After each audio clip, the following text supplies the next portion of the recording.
शिक्षार्थी, आज हम सामूहिक चर्चा के विषय में बात करेंगे। सामूहिक चर्चा का विषय ऐसा है कि हम इससे पता चलता है कि सामूहिक चर्चा से हमें क्या मिलता है। सामूहिक चर्चा जो है वो संप्रेषण का एक भाग है। संप्रेषण के एक कलाप और संवाद का ही ये एक अधिक विकसित रूप है सामूहिक चर्चा। जब हम कम्युनिकेशन करते हैं, कम्युनिकेशन का ही एक हिस्सा है सामूहिक चर्चा। सामूहिक चर्चा को इंग्लिश में ग्रुप डिस्कशन कहते हैं। जब सामूहिक रूप से आमने सामने बैठकर विचार विमर्श किया जाता है। विचार गोष्ठियां, वाद विवाद, सार्वजनिक व्यवहार, साक्षात्कार एवं कार्यालयशाला, शिविर आदि के द्वारा वैचारिक आदान प्रदान किया जाता है तो इसे सामूहिक चर्चा कहा जाता है। ये संप्रेषण प्रक्रिया का एक बहुत ही प्रभावशाली माध्यम है। क्यों? क्योंकि इसमें वक्ता और संप्रेषण को अपने किसी विशिष्ट विषय के क्षेत्र में विचार अभिव्यक्त का अवसर मिलता है। अगर हम सामूहिक चर्चा के बारे में बात करें तो हमें ये पता चलता है कि सामूहिक चर्चा जो है वो एक ऐसा विषय है जिसमें हमें समूह को लेकर हम एक चर्चा करते हैं।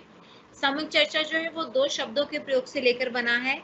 एक है सामूहिक और दूसरा है चर्चा। दो शब्दों का योग से बना है।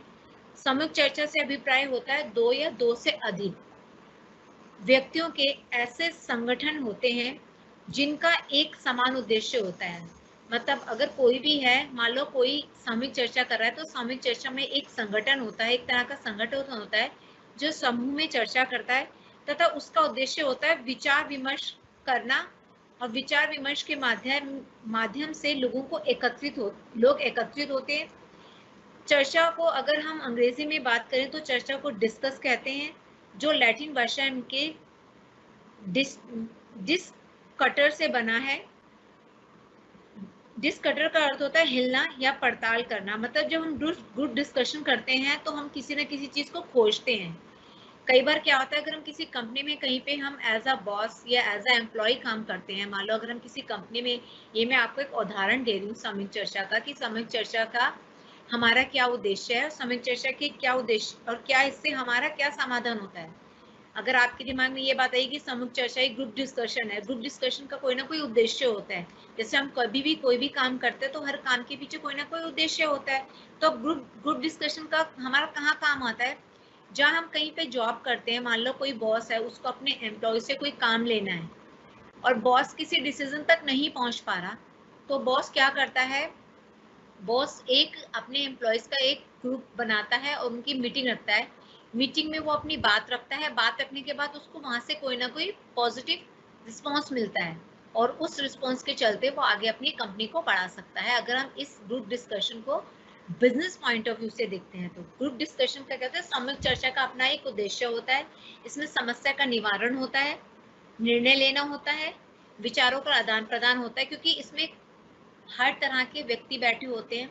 जब एक या दो व्यक्ति जब बैठते हैं उनके बात में, और 3 से 4 व्यक्ति जब बैठते हैं तो उनकी बात में कहीं ना कहीं फैसलों में बदलाव भी आता है, कई में समानता भी होती है। तो हमें क्या करना होता है, हमें देखना होता है कि कौन सा फैसला हमारी कंपनी के लिए अच्छा है।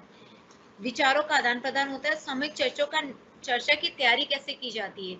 अब मान लो हमने सामूहिक चर्चा करना है तो उसके लिए हमें किसी न किसी तरीके से तैयारी भी करनी पड़ती है।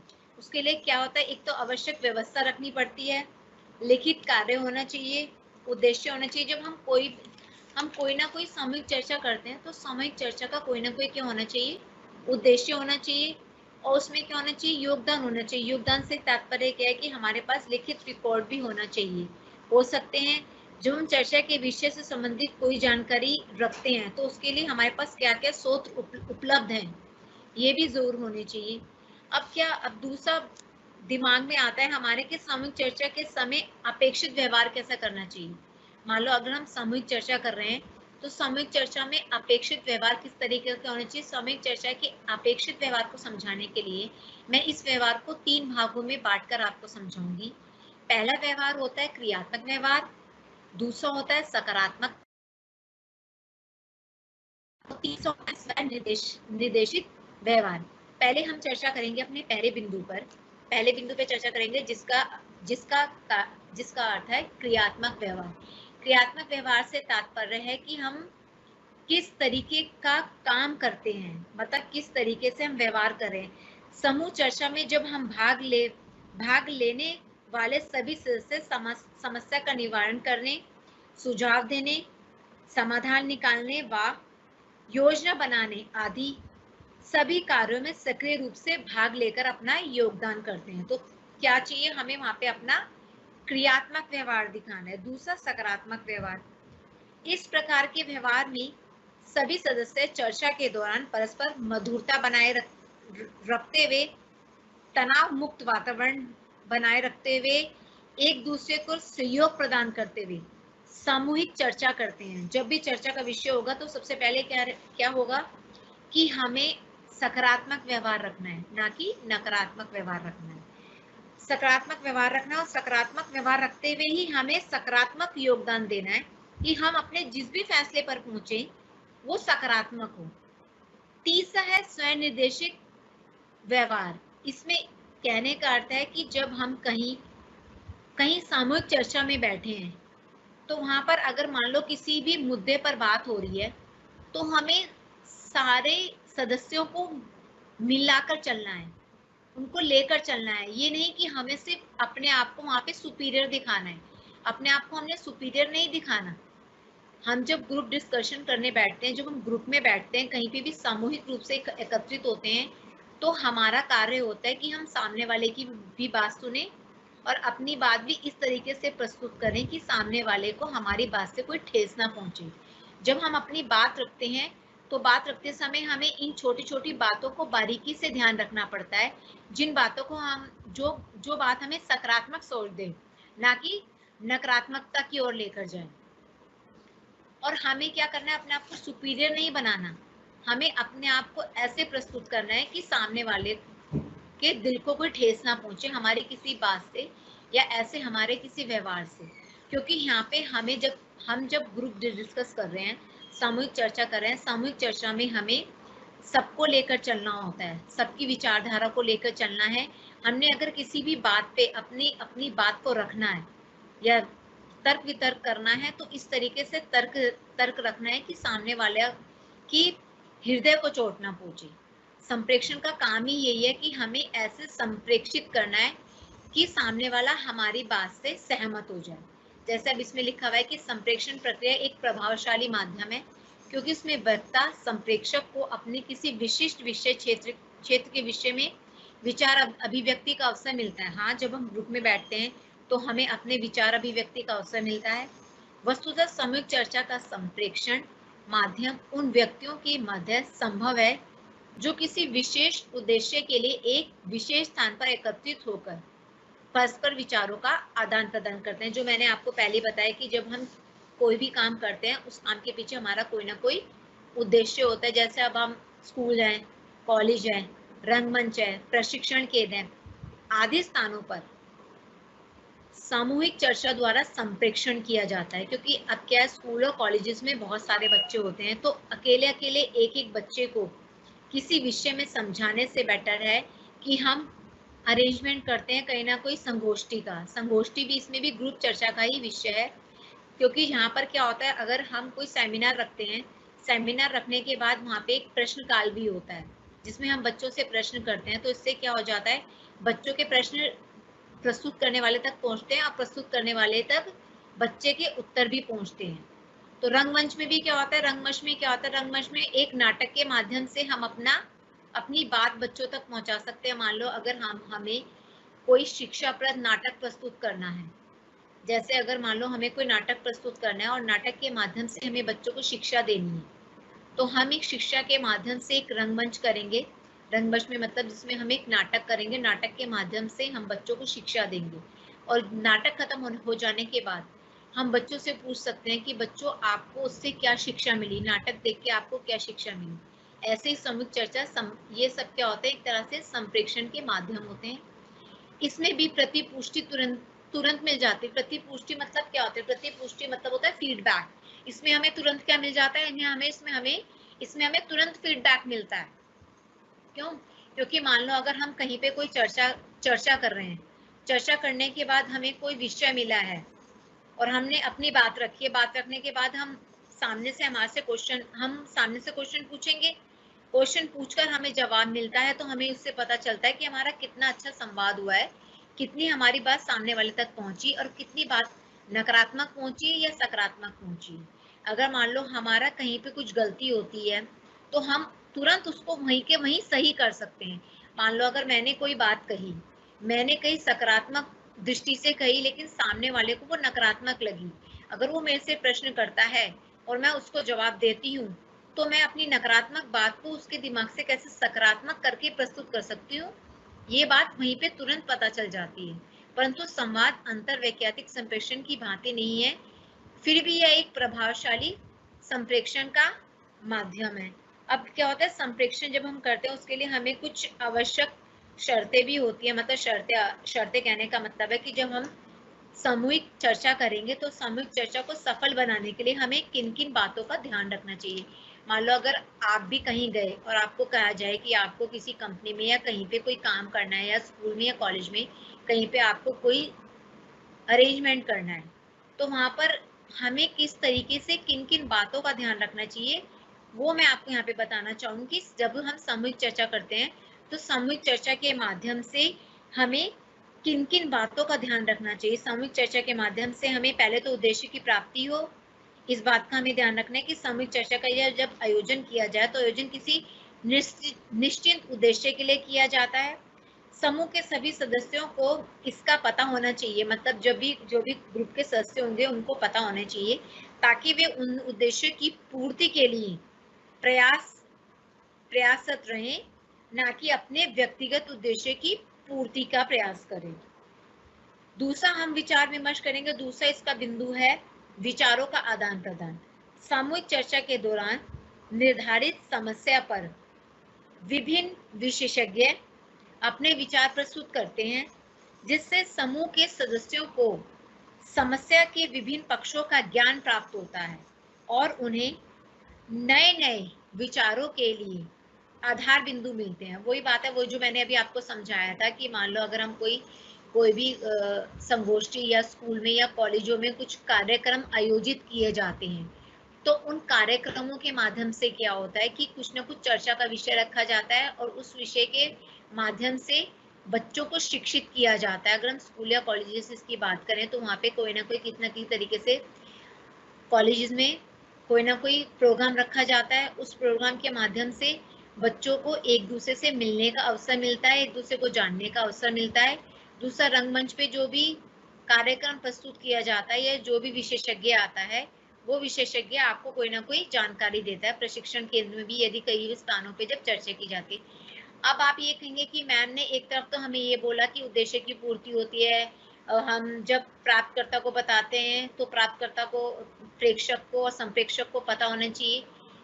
बेटा पता है क्या है शिक्षार्थी, आप इस बात को जानने की कोशिश कर दिए, जब हम स्कूल और कॉलेजेस की बात करते हैं तो वहाँ पे संप्रेषण का माध्यम अलग हो जाता है और जब हम कहीं पे किसी एम्प्लॉय या किसी कंपनी में जॉब करने के लिए और कोई कंपनी वहां पर जाकर सामूहिक चर्चा रखती है तो उसका जो संप्रेषण का माध्यम होता है वो अलग हो जाता है। आपको अलग अलग फील्ड में अलग अलग तरीके के संप्रेषण मिलेंगे। सहयोगात्मक वातावरण होना चाहिए, समूह के अंतर्गत ऐसा व्यवहार या ऐसा वातावरण बनाना चाहिए ताकि समूह के सभी सदस्य अपने विचारों को बिना किसी भय या बाधा के प्रस्तुत कर सके, वे अपने विचारों को व्यक्त करने में किसी प्रकार का संकोच व अनुभव ना करें। मतलब ये कि हमें उनको इस तरीके से समझाना है और सामने वाले को इस तरीके से समझना है कि अगर उसे कहीं कोई डाउट होता है, उसे कोई शंका होती है तो वो बेझिझक अपनी बात को पूरी सहमति से अपनी बात को प्रस्तुत कर सके, प्रस्तुत करने की क्षमता हो सके और वो हमें उसमें पॉजिटिविटी डालनी है। सकारात्मक व्यवहार होना चाहिए। सफल सामूहिक चर्चा के लिए सभी सदस्यों का व्यवहार जो होता है वह सकारात्मक होना चाहिए, क्योंकि सकारात्मक व्यवहार अत्यंत महत्वपूर्ण होता है, अन्यथा किसी भी निष्कर्ष पर पहुंचना कठिन हो जाता है। मतलब हमारा सकारात्मक व्यवहार रहेगा, हम खुद सकारात्मक रहेंगे तो सकारात्मक वातावरण रहेगा, सकारात्मक वातावरण रहेगा तो हमें सकारात्मक विचारधारा मिलेगी, जिससे हमारी तरक्की होगी, समाज की तरक्की होगी। मान लो अगर हम किसी कंपनी में जॉब करते हैं, वहां पर हमें कोई डिसीजन लेना है और हमें बॉस ने एक ड्यूटी दी है कि आपको इसके ऊपर एक फैसला लेकर आना है, जो एम्प्लॉइज हैं उनको एक फैसला लेना है और हम फैसले तक नहीं पहुंच पा रहे, तो आपकी ड्यूटी है कि आप उसको उस फैसले तक कैसे पहुंचेंगे। तो क्या करेंगे, अगर बॉस ने आपको कोई ड्यूटी दी है तो आप क्या करेंगे, अगर आप कोई सामूहिक चर्चा करेंगे तो वहाँ पे आप सारा अरेंजमेंट करेंगे, प्रॉपर सिटिंग अरेंजमेंट होना चाहिए, प्रॉपर लाइटिंग होनी चाहिए, प्रॉपर हवा होनी चाहिए। और वहाँ पे अगर सामूहिक चर्चा आप थोड़ा लंबी मीटिंग रख रहे हैं तो वहाँ पर आपको चाय पानी की व्यवस्था का भी ध्यान रखना पड़ेगा। रचनात्मक अब है ध्यानपूर्वक सुनना। सामूहिक चर्चा में विचारों के आदान प्रदान द्वारा तभी किसी सार्थक निर्णय पर पहुंचा जा सकता है जब सदस्य एक दूसरे की बात को ध्यानपूर्वक सुने तथा अपना पूरा ध्यान चर्चा के विषय पर लगाएं। समझदारी वाली बात यह है कि जब हम सामूहिक चर्चा करते हैं तो सामूहिक चर्चा में क्या होता है, हमारा विचारों का आदान प्रदान होता है। विचारों का हम आदान प्रदान करते हैं, विचारों का आदान प्रदान करने के बाद हम किसी निर्णय पर पहुंचते हैं और हम सही निर्णय पर जब ही पहुंच पाएंगे जब हमने अपनी बात कहने के अलावा सामने वाले की बात को भी ध्यानपूर्वक सुना हो। और दूसरा सहनशीलता। चर्चा के दौरान सदस्यों को वक्ता एवं श्रोता दोनों रूप में सहनशीलता पूर्ण अपने विचारों को रखना एवं दूसरे के विचारों को सुनना चाहिए। उत्तेजित वातावरण को नकारात्मक बनाना चर्चा में बाधा उत्पन्न करता है। हो सकता है कि किसी की बात से हम उत्तेजित हो जाएं, तो हमें वहां पर उत्तेजित नहीं होना। अगर हमें किसी की बात नकारात्मक लगी तो हमें वहां पे सकारात्मक व्यवहार करना है और अपनी बात को इस तरीके से उससे पूछना है कि भाई यहाँ पर मुझे डाउट है, आप जो कंपनी के लिए कोई भी डिसीजन ले रहे हैं तो इस डिसीजन से मैं सहमत नहीं हूँ। अगर आप उसकी बात से सहमत नहीं है तो आपने अपनी बात रखनी है, उसकी बात सुननी है, लेकिन इस तरीके से सुननी है और इस तरीके से अपनी बात, पहले तो आपको उसकी बात सुननी है, फिर अपनी बात को इस तरीके से प्रस्तुत करनी है कि सामने वाले को दिल पे ठेस ना पहुंचे और दूसरा आपका जो बिंदु है वो सकारात्मक लगे। अगर आपको सामने वाले का बिंदु नकारात्मक लग रहा है तो आपने उसको प्रस्तुत भी ऐसे करना है कि सामने वाले को ये ना लगे कि आप उसको नीचा दिखा रहे हो या आप अपने नंबर बढ़वा रहे हो कंपनी में। ऐसा नहीं है कि अगर आपको कोई बात करनी है तो आपने अपना भी सकारात्मक बिंदु रखना है मस्तिष्क में और सामने वाले के प्रति भी अपने मस्तिष्क में सकारात्मक बिंदु रखना है। संक्षिप्तता, ये सबसे ज्यादा इंपॉर्टेंट विषय है शिक्षार्थी। सामूहिक चर्चा में विचारों को संक्षिप्त एवं उद्देश्य के अनुरूप ही रखना चाहिए ताकि निश्चित समय में और निश्चित सीमा में सभी सदस्यों को अपने विचार प्रस्तुत करने का समान अवसर मिल सके। क्योंकि सामूहिक चर्चा में क्या होता है कि सबको अपनी बात रखने का मौका मिलता है, तो सबको अपनी बात रखनी है, तो सबको अपनी बात रखने के लिए एक समय सीमा निर्धारित की जाती है और जो सामूहिक चर्चा हो वह संक्षिप्त होना चाहिए ताकि संक्षिप्त सामूहिक चर्चा होगी तो हम उसमें अपने बात विमर्श, अगर कोई वाद विवाद का विषय भी हो जाता है तो समय के अनुसार हम उस विषय से भी निकल सकते हैं। शुद्धता, सामूहिक चर्चा में प्रस्तुत किए जाने वाले तथ्यों की शुद्धता का विशेष ध्यान रखना चाहिए। अशुद्धता तथ्यों को प्रस्तुत नहीं करना चाहिए। मतलब वो ये कि अगर हम कहीं कोई जॉब कर रहे हैं या हम कहीं किसी फील्ड में जा रहे हैं, वहां पे अगर हम अपने तथ्य, अगर हमने मान लो कुछ बात रखनी है तो हमारे पास सॉलिड एविडेंस होनी चाहिए, तथ्य प्रॉपर होने चाहिए ताकि हम कंपनी के सामने अपनी बात को रख सकें कि हाँ मेरे पास ये तथ्य है जिसके तहत मैं अपनी बात को प्रस्तुत कर रहा हूँ। भाषा, सफल सामूहिक चर्चा के लिए यह आवश्यक है कि सदस्यों का भाषा पर नियंत्रण हो और उसकी शब्दावली स्पष्ट एवं शुद्ध हो। द्विअर्थ, मतलब एक तो दो अर्थों की ना हो कि मतलब सामने वाला उसको कुछ और अर्थ में लेके जाए। आपने अपनी जो बात कहनी है सरल स्पष्ट भाषा में कहनी है। अशुद्ध शब्दों का प्रयोग से बचना चाहिए। भाषा ऐसी होनी चाहिए जो सभी सदस्यों को आसानी से समझ में आ जाए। मतलब आपने जो भी भाषा का इस्तेमाल करना है सरल स्पष्ट और शुद्ध भाषा का इस्तेमाल करना है। अशुद्ध शब्दों से अपने आप को बचाना है। अब चर्चा, सामूहिक चर्चा पे अगर हम बात कर रहे हैं तो सामूहिक चर्चा से अब ये आता है कि सामूहिक चर्चा से हमें क्या लाभ होता है। अगर हम कोई भी काम करते हैं तो उसके पीछे हमारा कोई ना कोई उद्देश्य होता है, तो उस उद्देश्य के साथ साथ हमें क्या लाभ होता है। संप्रेषण में सामूहिक चर्चा के माध्यम से स्पष्टीकरण हेतु पहले समूह और उसकी संरचना और प्रकृति को जानना होगा, जिसको मैंने आपको समझा दे कि समूह के आशय समाज के कुछ लोगों को वह विशिष्ट वर्ग है, इसमें 2 या 2 से अधिक लोगों का एक ऐसा संगठन है जिसका उद्देश्य एक जैसा होता है तथा उस उद्देश्य की प्राप्ति हेतु वे प्रयत्नशील रहते हैं, यानी समूह लोगों के परस्पर किसी न किसी प्रकार का सह संबंध देखने को हमें मिलता है। अब हम सामूहिक चर्चा के लाभ के बारे में चर्चा करें, क्योंकि अब क्या है कि जब हम सामूहिक चर्चा के बारे में बात कर रहे हैं तो हमें यह भी तो पता होना चाहिए कि सामूहिक चर्चा का कोई ना कोई लाभ भी होगा। लाभ क्या, उसका अधिक जानकारी हासिल होती है। मान लो एक व्यक्ति से जो हमें जानकारी हासिल होगी, वहीं पे अगर 2 या 3 व्यक्ति होंगे तो हमें उनसे ज्यादा जानकारी हासिल होगी। सामूहिक चर्चा में किसी समस्या या विषय के संबंध में अधिक से अधिक जानकारी प्राप्त होती है। समूह के पास एक व्यक्ति की अपेक्षा ज्ञान और सूचनाओं का विशाल भंडार होता है। सामूहिक चर्चा में विशेषज्ञों की राय का लाभ भी सभी सदस्यों को मिलता है। सर्वोत्तम साधन है। समूह में चर्चा करने से समस्या के अनेक समाधान सामने आते हैं। उनमें से सर्वप्रथम समाधान को चुनना आसान हो जाता है। मतलब ये होता है कि समूह में चर्चा करने से क्या होता है कि हमें अनेक समस्याओं का समाधान हमारे सामने आ जाता है और अधिक विश्वसनीय होते हैं। सामूहिक चर्चा क्या होती है, वो अधिक विश्वसनीय होते हैं। कैसे विश्वसनीय होती है? सामूहिक चर्चा के बाद लिए गए निर्णय अधिक विश्वसनीय होते हैं, क्योंकि इसमें विषय के सभी पहलुओं पर अलग अलग दृष्टिकोण से विचार करने का निर्णय लिया जाता है। सामूहिक मान्यता क्या है?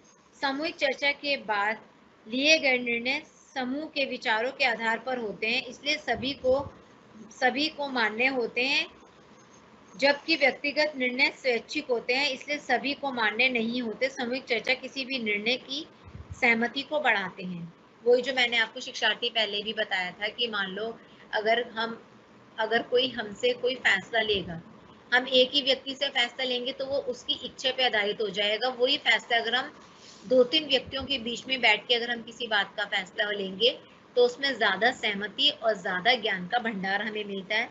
सहभागिता मिलती है। सामूहिक चर्चा से संगठन के सदस्यों के माध्यम सहभागिता की भावना जागृत होती है। वही एकता की भावना जागृत होती है जब, और वो एकता की भावना की जागृत होती है, सबल भी होती है। सामूहिक चर्चा में सभी के हितों को ध्यान में रखकर निर्णय लिए जाते हैं। वही बात है, सामूहिक चर्चा में क्या होता है कि किसी एक वर्ग, जाति या समूह को लेकर कोई उद्देश्य की प्राप्ति नहीं की जाती। वहां पे क्या होता है, सभी जाति, सभी वर्ग, सबका उद्देश्य, सबका हित देखा जाता है। जो सबके लिए हितकारी हो उसी के ऊपर फैसला लिया जाता है। जबकि व्यक्तिगत निर्णय में सर्वहित की उपेक्षा ही हो जाती है।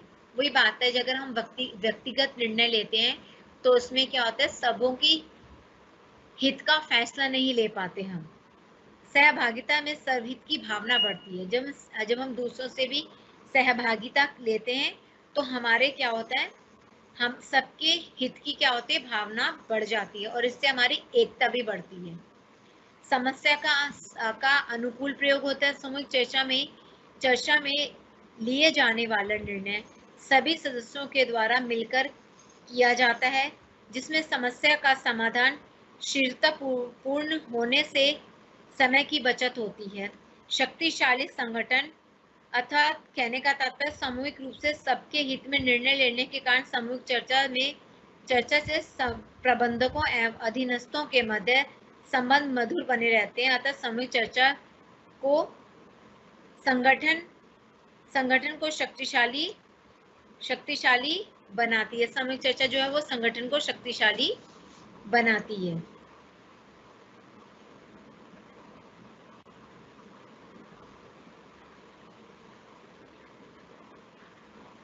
स्टूडेंट्स, मैं आपको सामूहिक चर्चा के बारे में थोड़ा सा और डिटेल में विस्तार से बताना चाहूंगी। सामूहिक चर्चा के अगर किसी चीज के लाभ होते हैं तो कुछ चीज से क्या होता है, थोड़ी बहुत हानि होती है।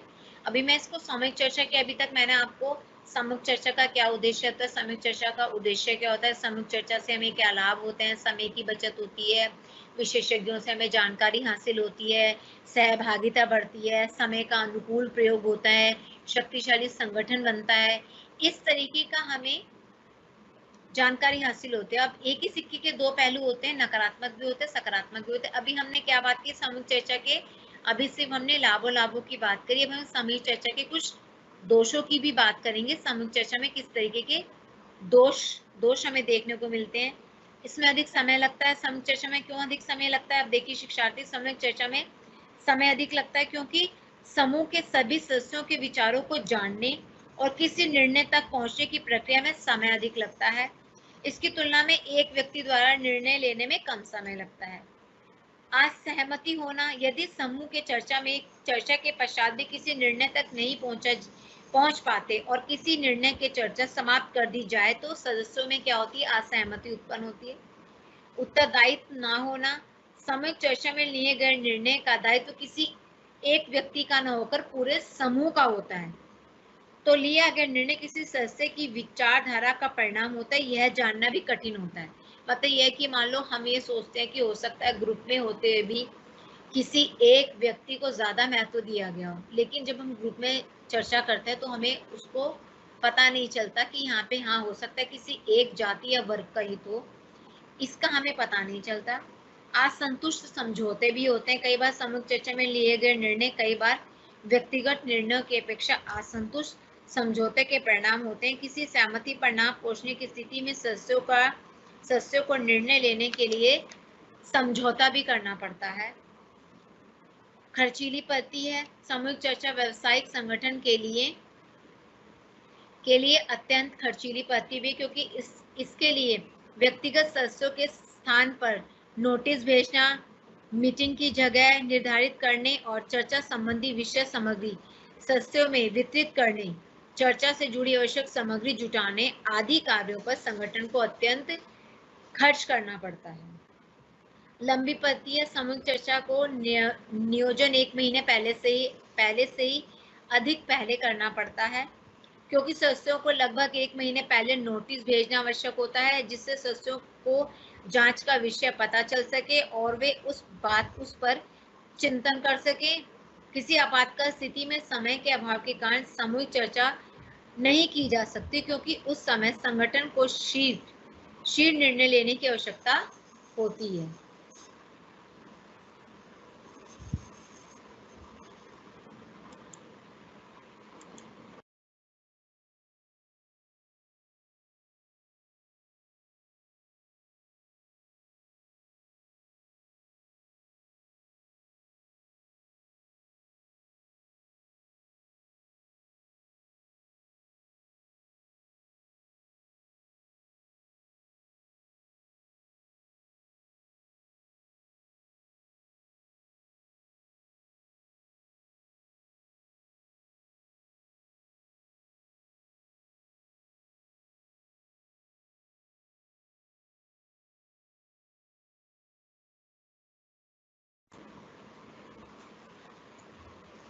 अब सामूहिक चर्चा के साथ साथ क्या होता है? सामूहिक चर्चा से आज मैंने आपको सामूहिक चर्चा के बारे में सामूहिक चर्चा की परिभाषा बताई, सामूहिक चर्चा का अर्थ बताया। सामूहिक चर्चा क्या होता है कि संप्रेषण का एक संवाद का ही एक अधिक विकसित रूप होता है सामूहिक चर्चा। जैसे अब हम पढ़ेंगे, सब जब सामूहिक रूप से आमने सामने बैठकर विचार विमर्श, संगोष्ठी, वाद विवाद, सार्वजनिक व्यवहार, साक्षात्कार, कार्यशाला, शिविर आदि के द्वारा वैचारिक आदान प्रदान किया जाता है तो इसे सामूहिक चर्चा कहा जाता है। यह संप्रेषण प्रक्रिया का एक प्रभावशाली माध्यम है। इसमें वक्ता और संप्रेषक को अपने किसी विशिष्ट क्षेत्र के विषय में विचार अभिव्यक्ति का अवसर मिलता है। अभी मैंने आपको सामूहिक चर्चा के बारे में बताया, सामूहिक चर्चा को इंग्लिश में क्या कहते हैं और सामूहिक चर्चा का इंग्लिश में क्या अर्थ होता है। सामूहिक चर्चा का की परिभाषा मैंने आपको समझा दी है। सामूहिक चर्चा के उद्देश्य बता दें, एक बार मैं दोबारा रिकॉल कर देती हूँ कि सामूहिक चर्चा का उद्देश्य क्या होता है। सामूहिक चर्चा का उद्देश्य होता है समस्या का समाधान, निर्णय लेना और विचारों का आदान प्रदान। ये आपका हो जाता है सामूहिक चर्चा के उद्देश्य। और सामूहिक चर्चा का नियोजन कैसे किया जाता है, मतलब सामूहिक चर्चा की तैयारियां हम कैसे करते हैं। सामूहिक चर्चा की तैयारियों के लिए आवश्यक व्यवस्थाएं, लिखित कार्य, उद्देश्य और योगदान। इसके बाद मैंने आपको विषय बताया था सामूहिक चर्चा के समय अपेक्षित व्यवहार, मतलब जब सामूहिक चर्चा में कई प्रकार का व्यवहार देखने को मिलता है। सामूहिक चर्चा के समय हमें सामूहिक चर्चा के व्यवहार को हम 3 भागों में बांट सकते हैं। पहला मैंने आपको बताया क्रियात्मक व्यवहार, दूसरा मैंने आपको बताया सकारात्मक व्यवहार, चौथा मैंने आपको बताया स्व निर्देशात्मक।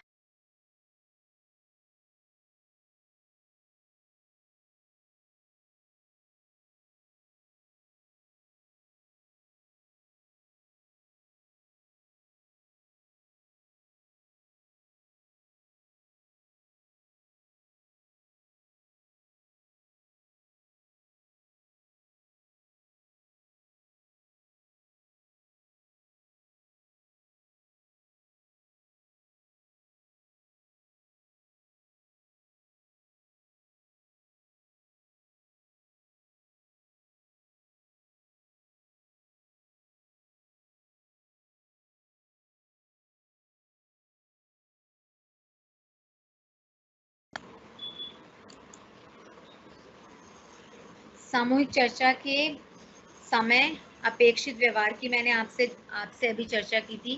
क्रियात्मक व्यवहार, सकारात्मक व्यवहार और स्व निर्देशात्मक व्यवहार। इसके बाद मैंने आपको बताया था सामूहिक चर्चा की आवश्यक शर्तें, मतलब शर्तें क्या होती है, मतलब सामूहिक चर्चा को सफल बनाने के लिए हमें किन किन आवश्यक बातों का ध्यान रखना पड़ता है। पहला, उद्देश्य की प्राप्ति, विचारों का आदान प्रदान, तो जिससे हमें इससे क्या लाभ होता है, सहयोगात्मक वातावरण मिलता है, सकारात्मक व्यवहार मिलता है, ध्यान पूर्वक सुनना होता है, सहनशीलता, संक्षिप्तता, शुद्धता और भाषा। ठीक है, मैंने आपको ये इसके बताया कि इसके लिए क्या आवश्यक शर्तें हैं। अब मैंने इसके साथ साथ मैंने आपको चौथा पॉइंट मैंने आपको बताया था कि सामूहिक चर्चा के क्या लाभ होते हैं। सामूहिक चर्चा में क्या होता है, अधिक जानकारी, सर्वोत्तम समाधान, अधिक विश्वसनीयता, सामूहिक मान्यता, सहभागिता, समय का अनुकूल प्रयोग और शक्तिशाली संगठन। अगर एक चीज से हमें लाभ हो रहा है तो उससे हमें क्या हानि हो रही है, वो भी मैंने आपको बताया था। सामूहिक चर्चा से हमें क्या हानि हो रही है, अधिक समय लगता है सामूहिक चर्चा में, असहमति होना, हो सकता है किसी कोई हमारी बात से सहमत ना हो, और हो सकता है हम किसी निर्णय तक पहुंच ही ना पाए। हमारा वो हमारा सामूहिक चर्चा हो रही है, उस चर्चा में हम कोई डिसीजन तक ही ना पहुंच पाए, और चर्चा में हमारा टाइम भी खराब हो, पैसा भी खर्च हो, क्योंकि सामूहिक चर्चा करने के लिए 1 महीने पहले तैयारी करनी पड़ती है। अगर मान लो हम किसी कंपनी में या हम स्कूल में भी या कॉलेजेस में भी अगर कोई अरेंजमेंट किया जा रहा है, कोई संगोष्ठी की जा रही है, तो उसके लिए क्या होता है कि उसके लिए पहले तैयारी करनी पड़ती है, बच्चों को भी बताना पड़ता है और विशेषज्ञों को भी बुलाना पड़ता है। तो उसके बाद हमारा क्या उससे बेनिफिट होता है, विचार गोष्ठी भी होती है ना, वाद विवाद भी चलता है, तो क्या होता है कि इससे हमें कितना फायदा हो रहा है ये हमें हमें पता चलता है। तो उसके लिए हमें विशेषज्ञों को भी बुलाना पड़ता है, और हो सकता है हम उनसे असहमत भी हों, अधिक समय लगता है, असहमति होना, उत्तरदायित्व ना होना, असंतुष्ट समझौते, हो सकता है कुछ समझौते ऐसे हो जो असंतुष्ट समझौते लिए गए हों कंपनी के लिए। उद्देश्य की अपूर्णता होती है। क्यों उद्देश्य की अपूर्णता इसलिए होती है क्योंकि कई बार क्या हो जाता है कि उद्देश्य होते हैं वो कुछ धूमिल कर देता है। उद्देश्य मतलब हमको धूमिल कर देता है, हो सकता है कि हम सहमत ना हो, लेकिन किसी कारणवश या किसी मजबूरी से हमें सहमति देनी पड़ती हो, तो वहां पर क्या होगी, वहां पे उद्देश्य की अपूर्णता होती है, क्योंकि हमें लगता है उद्देश्य पूर्ण नहीं हुआ, तो वो हमारे लिए क्या हुआ, उद्देश्य अपूर्णता कहलाएगा, उद्देश्य की अपूर्णता कहलाता है। खर्चीली पद्धति है, खर्चीली पद्धति ज्यादा है क्योंकि सबको एकत्रित करना संगठन के लिए अत्यंत खर्चीली पद्धति है, क्योंकि इसके लिए विभिन्न सदस्यों के समय पर नोटिस भेजना, मीटिंग की जगह निर्धारित करना तथा चर्चा संबंधी विषय सामग्री सदस्यों में वितरित करना, चर्चा से जुड़ी आवश्यक सामग्री जुटाने आदि कार्यों पर संगठन को अत्यंत खर्च करना पड़ता है। जब भी आप अपना सामूहिक चर्चा के बारे में बात करेंगे तो आप सामूहिक चर्चा के बारे में शिक्षार्थी सामूहिक चर्चा को आपको हर पॉइंट ऑफ व्यू से देखना है आपको। ये देखना पड़ेगा कि आप किसी कंपनी की बात कर रहे हो या विचार संगोष्ठी की बात कर रहे हो, सार्वजनिक व्यवस्था या साक्षात्कार की बात कर रहे हो। जहाँ पे जब भी आप इस बारे में बात करोगे तो वहां पर आपका उद्देश्य कहीं ना कहीं एक सा ही होगा। लंबी पद्धति होती है। सामूहिक चर्चा का नियोजन 1 महीने से अधिक पहले करना पड़ता है, क्योंकि सदस्यों को लगभग 1 महीने पहले नोटिस भेजना पड़ता है, जिससे सदस्यों को चर्चा का विषय पता चल सके, ताकि जब मतलब ऑब्वियस जब हम कोई चर्चा करेंगे तो चर्चा के लिए हमें सबको 1 महीने पहले नोटिस भेजना पड़ता है और उन्हें बताना पड़ता है कि भी हम कंपनी में ये दिक्कत हो रही है और इस दिक्कत को लेके हमें कंपनी में चर्चा करनी है। तो उससे पहले नोटिस भेजना पड़ता है, ताकि मान लो अगर कंपनी में 10 से 15 एम्प्लॉयज़ हैं, 10 से 15 लोग हैं, हमें उनसे सामूहिक चर्चा करनी है और हमें कंपनी के से कुछ लाभ नहीं हो रहा या कुछ दिक्कत हो रही है, उस दिक्कत से निकलने के लिए हमें पहले 1 महीने पहले एम्प्लॉयज़ को नोटिस देना पड़ेगा। नोटिस देने के लिए हमें हर किसी के लिए अलग नोटिस देना पड़ेगा। उनको नोटिस देने के लिए 1 महीने पहले तैयारी करनी पड़ेगी, सामग्री एकत्रित करनी पड़ेगी उनके लिए, कहाँ हम उनको सामूहिक चर्चा कहाँ हम कर रहे हैं, जगह का निर्धारण करना पड़ेगा, जगह डिसाइड करनी पड़ेगी। तो ये सारी चीज़ें क्या हैं, ये सारी सामूहिक चर्चा के अंतर्गत आती हैं। सामूहिक चर्चा के अंतर्गत आपसे जब सामूहिक चर्चा के ऊपर विषय पूछा जाएगा तो सामूहिक चर्चा में आपको सामूहिक चर्चा के उद्देश्य से लेके, व्यवहार से लेके, इसके योजना की तैयारी से लेके इसके लाभ और हानि के ऊपर आपको चर्चा करनी पड़ेगी। इसमें मैंने आपको उद्देश्य बता दिए, इसमें मैंने आपका लाभ बता दिया, इसमें मैंने आपको उद्देश्य की हानि बता दी है।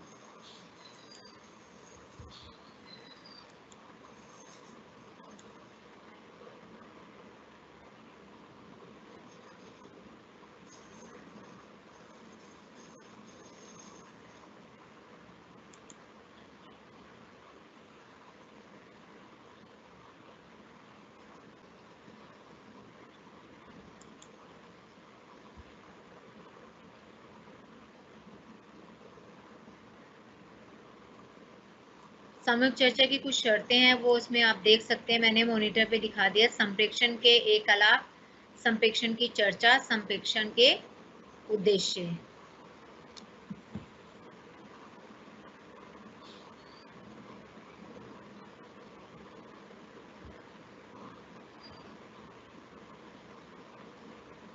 संप्रेषण के लाभ, संप्रेषण के उद्देश्य, संप्रेषण का विचार विमर्श, संप्रेषण को किस तरीके से प्रस्तुत करना है, उसके लिए हमें क्या क्या तैयारियां करनी है, ये छोटी छोटी बातें हमें हर चीज को देखनी पड़ती है। सामूहिक चर्चा के बाद हम बात करेंगे, सामूहिक चर्चा के बाद सामूहिक चर्चा के बाद हम दूसरे विषय पे चर्चा करेंगे, मशीनी माध्यम पे। मशीनी माध्यम में हम बात करेंगे ईमेल की, सोशल मीडिया की, एसएमएस की, इंटरनेट की और फीडबैक की।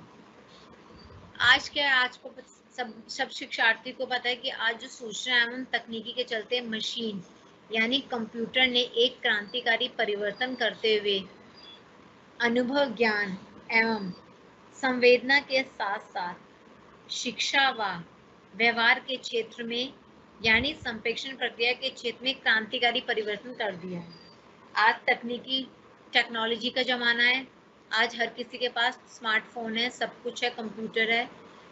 तो आज क्या है, आज तकनीकी का ज़माना है, आज अब टेक्नोलॉजी का ज़माना आ गया और उसमें कंप्यूटर ने एक क्रांतिकारी परिवर्तन हुआ है। कंप्यूटर से क्या हो गया, एक तरह की क्रांति आ गई है समाज में। समाज में क्या होगा, लोगों का अनुभव बढ़ा है, ज्ञान बढ़ा है, संवेदना के साथ साथ शिक्षा व व्यापार के क्षेत्र में, संप्रेषण प्रक्रिया के क्षेत्र में बहुत ही क्रांतिकारी परिवर्तन कर दिए हैं। और इसमें सबसे क्रांतिकारी परिवर्तन का रोल किसने करा है, कंप्यूटर का है। पिछले कुछ एक दशकों में मशीनी इलेक्ट्रॉनिक माध्यम की प्रगति के फलस्वरूप संप्रेषण माध्यमों का औद्योगिकरण और व्यवसायीकरण दोनों हुआ है। इसके साथ ही मशीनी संप्रेषण व्यवहारिक रूप से सामाजिक प्रक्रिया से हटकर स्वतंत्र अस्तित्व भी रखता है। खैर, यह मशीनी आधारित संप्रेषण माध्यम है इसमें ईमेल, सोशल मीडिया, इंटरनेट आदि का विवरण इस प्रकार है। अगर हम मशीनी में बात करें ईमेल की, ईमेल के बारे में आजकल सबको पता है ईमेल का क्या है। ईमेल है एक तरह से छोटा, जैसे पहले हमें किसी को अपनी बात कहनी होती थी तो हम चिट्ठियों या पत्रों के माध्यम से अपनी बात को कहते थे, लेकिन अब क्या वही बात हम अपने ईमेल के माध्यम से कहते हैं। आज संप्रेषण माध्यम के रूप में कंप्यूटर प्रयोक्ताओं के लिए इंटरनेट आधारित संदेशों का आदान प्रदान ईमेल के द्वारा होता है। ईमेल से आशय इलेक्ट्रॉनिक मेल यानी ईमेल, टेक्स्ट मैसेज जिसके द्वारा कोई भी संदेश, सूचना या पत्र आदि विश्व के किसी भी कोने में तत्काल पहुंचाया जा सकता है। हाँ, ईमेल जो मैंने आपको कहा था कि अगर हमें किसी को तत्काल कोई सूचना देनी है, कोई पत्र लिखना है, पत्र का एक, इसको हम ऐसे कह सकते हैं, ईमेल जो है वो एक पत्र है, पत्र है जिसे हम कह सकते हैं, इसके माध्यम से हम अपनी बात दूसरे को समझा सकते हैं। उसके लिए क्या होता है, ईमेल के लिए क्या होता है कि ईमेल के लिए ईमेल आईडी भी होना जरूरी है, और जिसको आप ईमेल कर रहे हैं उसके पास भी ईमेल आईडी होनी चाहिए और आपके पास भी ईमेल आईडी होनी चाहिए। दोनों सदस्यों के पास ईमेल आईडी होगी, तभी आप अपनी बात उस तक पहुंचा सकते हैं ईमेल के माध्यम से। अगर आप अपना कोई मैसेज, कोई संदेश देना चाहते हैं तो आप मेल के माध्यम से उसको पहुंचाएंगे, और मेल जब आप करेंगे तो मेल जब ही होगा जब सामने वाले के पास भी ईमेल आईडी और आपके पास भी ईमेल। आज यह संप्रेषण का एक क्रांतिकारी माध्यम बन चुका है। इसमें इंटरनेट के द्वारा किसी भी कंप्यूटर या अन्य किसी उपकरण द्वारा संदेश भेजा जाता है। इसके लिए एक ईमेल पते जो कि यूजर नेम तथा डोमेन नेम से मिलकर बनता है की आवश्यकता होती है। अब तो ईमेल पर संदेश के साथ साथ फोटो आदि भी भेजा जा सकता है। जब पहले ईमेल स्टार्ट हुआ था तो उसमें फोटो की फैसिलिटीज नहीं थी, पर जैसे जैसे आगे टेक्नोलॉजी का जमाना आता रहा, टेक्नोलॉजी में नई क्रांति आती चली गई, तो नई क्रांति के माध्यम नए एडवांस टेक्नोलॉजी आती रही, नई चीजें ऐड होती चली गई, तो वहां पे अब क्या हो गया, फोटो भी शेयर्स होने लगी। पहले फोटो शेयर्स नहीं होती थी, अब तो ईमेल पे संदेश के साथ आप फोटो भी शेयर कर सकते हैं।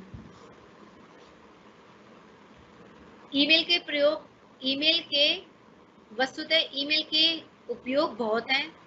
कोई भी व्यक्ति अपनी समाचार सेवाओं की सूचना व चित्रों या वस्तुओं को भेजने के लिए मेल बॉक्स का प्रयोग कर सकते हैं। हाँ, मेल बॉक्स के माध्यम से आप क्या कर सकते हो, ऑप्शन पे आप जाएंगे कि मेल करेंगे तो वहाँ पे मेल ऑप्शन में आपको वो मिलेगा मेल बॉक्स, उसमें आप अपना क्या कर सकते हैं, ये सब चीजें शेयर कर सकते हैं। इसमें करंट घटनाओं तथा अन्य सूचनाओं को समाहित किया जा सकता है।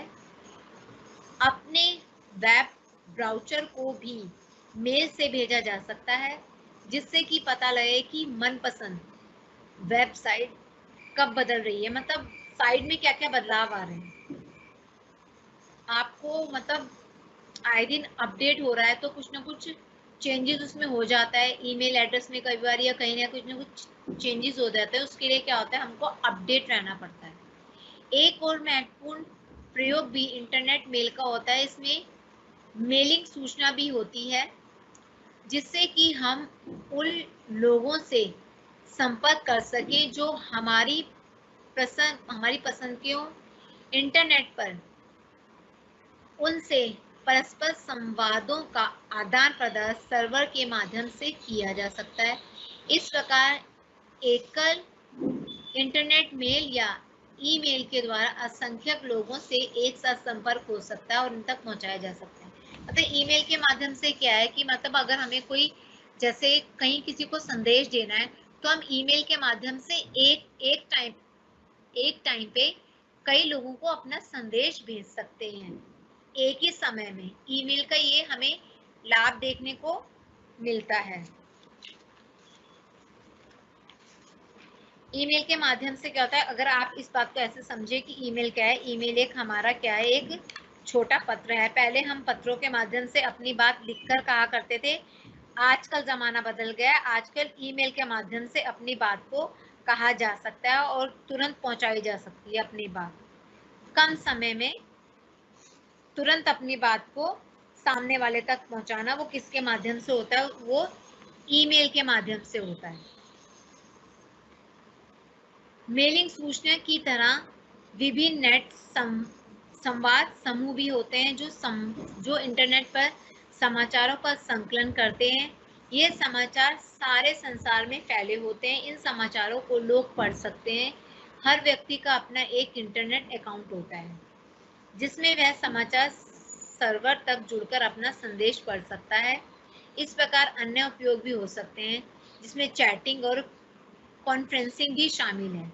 जैसे जो अब हम कर रहे हैं, ये भी हमारा एक इंटरनेट के माध्यम से हमारी ऑनलाइन क्लासेस हो रही है। ये भी एक क्या, एक एडवांस टेक्नोलॉजी है। ठीक है, ऐसे ही अब तो फोन पे क्या आ गया, व्हाट्सएप वगैरह भी आ गया जिसके थ्रू हम अपनी चैटिंग कर सकते हैं। मशीनी संप्रेषण माध्यम के रूप में ईमेल द्वारा किसी भी संस्था संगठन में अधिकारी अपने अधीनस्थ कर्मचारियों को त्वरित गति से, मतलब तेजी गति से संदेश संप्रेषित कर सकता है। शिक्षा क्षेत्र में अध्यापक शिक्षण सामग्री अपने विद्यार्थियों को ईमेल से भेज सकता है। अब क्या कर सकता है, जो पहले का जमाना था उसमें क्या था, या तो बच्चों को खुद से नोट्स लिखने पड़ते थे या फिर टीचर्स उनको नोट्स देते थे तो वो टीचर तो फोटो कॉपी करा लेते। अब क्या किया कि अब विद्यार्थियों को टीचर्स क्या कर सकते हैं, वो ईमेल के माध्यम से भी भेज सकते हैं। समग्र रूप से संप्रेषण माध्यम के रूप में ईमेल एक महत्वपूर्ण माध्यम है। इसके द्वारा कोई संदेश, फोटो, पत्र आदि दुनिया के किसी भी कोने में तत्काल संदेश रूप में भेजा जा सकता है। इससे समय और धन दोनों की बड़ी बचत होती है। बस शर्त एक है कि ईमेल प्रयोक्ता को थोड़ा तकनीकी क्षेत्र का ध्यान रखना होगा।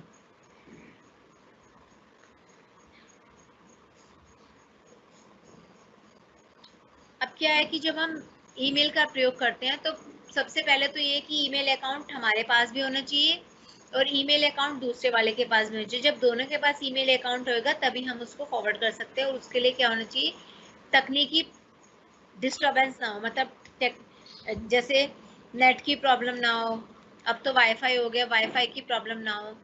मान लो अगर नेट की प्रॉब्लम हुई, नेट का इशू हुआ, तो हो सकता है आपका संदेश समय पर जिसको आप देना चाहते हैं उस तक ना पहुंच पाए। उस तक पहुंच पाने के लिए आपको क्या चाहिए, आपको अच्छा नेट चाहिए, अच्छा सर्वर चाहिए ताकि कोई भी दिक्कत ना हो।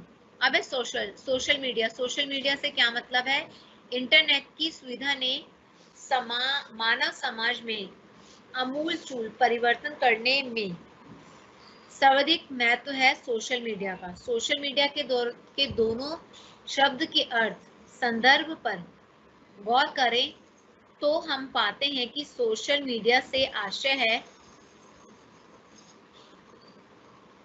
सोशल मीडिया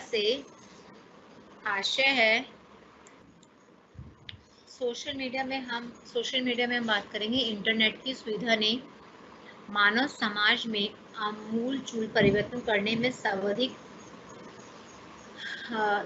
महत्व या यही कह सकते सर्वाधिक भूमिका निभाई है और वो महत्व है सोशल मीडिया का। सोशल मीडिया के दोनों शब्द के अर्थ संदर्भ में गौर करें तो हम क्या पाते हैं, हम पाते हैं कि सोशल शब्द से आशय की एक ऐसी स्थिति जिसमें व्यक्ति स्वयं को अपने भावों और विचारों और अनुभवों को परस्पर साझा कर सके। मतलब सोशल मीडिया एक ऐसा माध्यम है जिसके द्वारा हम अपनी बात को अधिक लोगों तक पहुंचा सकते हैं।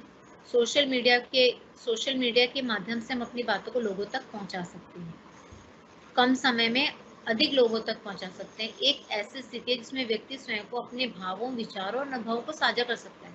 मतलब जिसमें क्या व्यक्ति अपने अनुभव को क्या कर सकता है, शेयर कर सकता है किसी के साथ। मान लो किसी बात को लेकर हम सहमत नहीं हैं और हम अपनी बात लोगों तक पहुंचाना चाहते हैं, तो हमें उसके लिए कहीं पे रंगमंच पे खड़ा होकर नारेबाजी भी नहीं कर पा रहे, तो हम क्या कर सकते हैं, मीडिया के माध्यम से नारेबाजी कर सकते हैं, हम अपनी बात साझा कर सकते हैं और अपनी बात कई लोगों तक पहुंचा सकते हैं, जिससे हो सकता है एक बहुत बड़ी क्रांति भी आ जाए।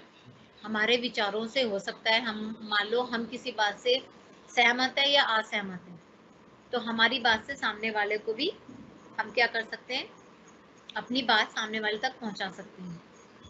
वास्तव में मनुष्य स्वभाव से सामाजिक है, उसे लोगों के साथ संवाद करना, सहायता करना, घुल मिल कर साझेदारी करना, सहयोग करना, सलाह लेना पसंद है। वह भिन्न भिन्न रूप और उद्देश्य से समाज में संचार करता है तथा अपने को अभिव्यक्त करता है। व्यक्ति क्या, व्यक्ति एक सामाजिक प्राणी है और उसे क्या करना है, उसे समाज के साथ घुल मिलकर रहते हुए, मनुष्य एक सामाजिक प्राणी है तो वो समाज के साथ ही रहेगा। तो समाज में क्या है, सोशल मीडिया भी एक समाज का ही एक हिस्सा है, जिसके माध्यम से हम अपनी बात जो है वो लोगों तक पहुंचा सकते हैं। वे भिन्न भिन्न रूप में उद्देश्यों से समाज में संचार करता है तथा अपने को अभिव्यक्त करता है। इसके फलस्वरूप उसे यह पता चलता है कि इसके भीतर एक समाज है, तो यहाँ पे भी एक क्या है, समाज है, उसके बाहर भी एक समाज है। दूसरे शब्दों में एक ऐसी स्थिति जिसमें एक व्यक्ति अपने आप को किसी समूह के साथ सक्रिय रूप से जुड़ा हुआ अनुभव करता है। व्यक्ति क्या करता है, अपने आप को जुड़ा हुआ अनुभव पाता है। मान लो कोई व्यक्ति है, अब जैसे कोरोना वायरस चल रहा है, कोरोना वायरस के चलते हम लोग बाहर नहीं जा पा रहे हैं। जैसे मैं आपको एक उदाहरण देकर समझाऊं कि कोरोना के चलते कोई बाहर नहीं जा पा रहा, तो अब क्या करें, अगर मान लो हमें कोई अपनी बात पहुंचानी है, तो हम क्या करेंगे, सोशल मीडिया के द्वारा अपनी बात पहुंचाएंगे ना लोगों तक। क्या करेंगे हम, मान लो अगर हमें कोई चीज़ पता चलती है कि मान लो बाहर से हम कोई सामान लेकर आते हैं, सामान से क्या किस तरीके से वायरस फैल सकता है और उस वायरस से कैसे बचा जा सकता है, तो हम सोशल मीडिया के माध्यम से लोगों तक ये बात पहुंचा सकते हैं कि वे वायरस से किस तरीके से बचा जा सकता है। तो ये इस वायरस के जो बचने के तरीके हैं वो भी समाज में क्या कर सकते हैं, तरह के परिवर्तन ला सकते हैं, एक तरह की क्रांति ला सकते हैं, जिससे क्या होता है, जिससे हम समाज से हम बैठे बैठे ही हम सोशल मीडिया में घर से बैठे बैठे ही हम लोगों से जुड़ सकते हैं। अर्थात व्यक्तियों अथवा समूह के रूप में सामाजिक प्राणियों के अंतर क्रियाओं का आधार पर निर्मित पारस्परिक संबंध सोशल मीडिया ही तो कहलाता है। सोशल मीडिया क्या है, ये जो अभी हम इस समय हम क्या करते हैं, मान लो कोरोना से ग्रस्त लोग हैं या किसी को कोरोना हो गया और वो किस तरीके से कोरोना से जूझ रहा है और ये बात शेयर करना चाहता है, तो सोशल मीडिया के माध्यम से अपनी बात को शेयर कर सकता है कि किस तरीके से मुझे अनुभव है या जो गलतियां मैंने करी वो दूसरे आने वाले दूसरे लोग ना करें। दूसरा शब्द में मीडिया जो एक वचन माध्यम का बहुवचन है, इसका प्रयोग सामूहिक अर्थों में किया जाता है। समाचार, रेडियो, टीवी, इंटरनेट आदि क्या है, वो सोशल मीडिया ही तो है सब, और इन सबका सम्मिलित रूप मीडिया है। इस प्रकार मीडिया कई माध्यमों को संदर्भित करता है। ऐसा माध्यम जिसका उपयोग समाज में अन्य लोगों के साथ संपर्क बनाने के लिए किया जाता है, वह संपर्क मौखिक, लिखित या इलेक्ट्रॉनिक किसी भी रूप में हो सकता है। इन दोनों का मिला जुला रूप सोशल मीडिया तकनीकी और सामाजिक का संलयन और समायोजन है। दूसरे शब्दों में हम कह सकते हैं कि जिस मीडिया का उपयोग समाज में लोगों को आपस में जोड़ने और सोशल बनाने के लिए किया जाता है, उसे सोशल मीडिया कहा जा सकता है। सोशल मीडिया का अर्थ तो आजकल खैर शिक्षार्थियों को पता ही, कि आजकल सभी शिक्षार्थी जो कंप्यूटर स्मार्टफोन यूज़ कर रहे हैं, सबके पास इंटरनेट है, नेट सबके पास है, सबको पता है कि किस तरीके से सोशल होना है। तकनीकी अर्थों में जिस मीडिया का उपयोग इंटरनेट, अधिकतर विभिन्न मानव प्रौद्योगिकियों, कंप्यूटर, मोबाइल, टैबलेट आदि के माध्यम से यूजर आदि के माध्यम से उपयोगकर्ता निर्मित सामग्री को साझा और सहयोग को बढ़ावा देने के लिए करता है, उसे ही सोशल मीडिया कहा जाता है। अर्थात कहने का तात्पर्य, सूचना एवं संप्रेषण के क्षेत्र में सोशल मीडिया ने क्रांति कर दी है। सोशल मीडिया के उपयोग एवं प्रभाव का उल्लेख करते हुए डॉक्टर सुशील त्रिवेदी ने कहा है कि सोशल मीडिया के अनेक रूप हैं। इन रूपों में internet forum, weblog, social blog, wiki, podcast, picture, video, rating और बुक मार्किंग शामिल है। इससे संबंधित टेक्नोलॉजी में ब्लॉग,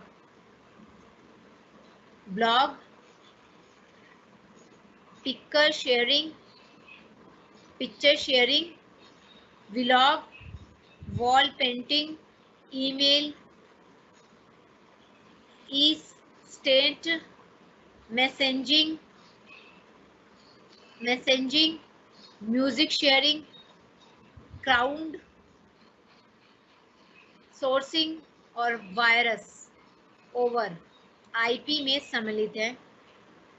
इनमें से कई सोशल मीडिया सेवाओं को सोशल नेटवर्क एग्रीगेशन प्लेटफॉर्म के द्वारा एकत्रित किया जा सकता है। सोशल मीडिया सॉफ्टवेयर इस प्रकार का है। सोशल मीडिया सॉफ्टवेयर किस प्रकार का हम देख सकते हैं। ब्लॉग है,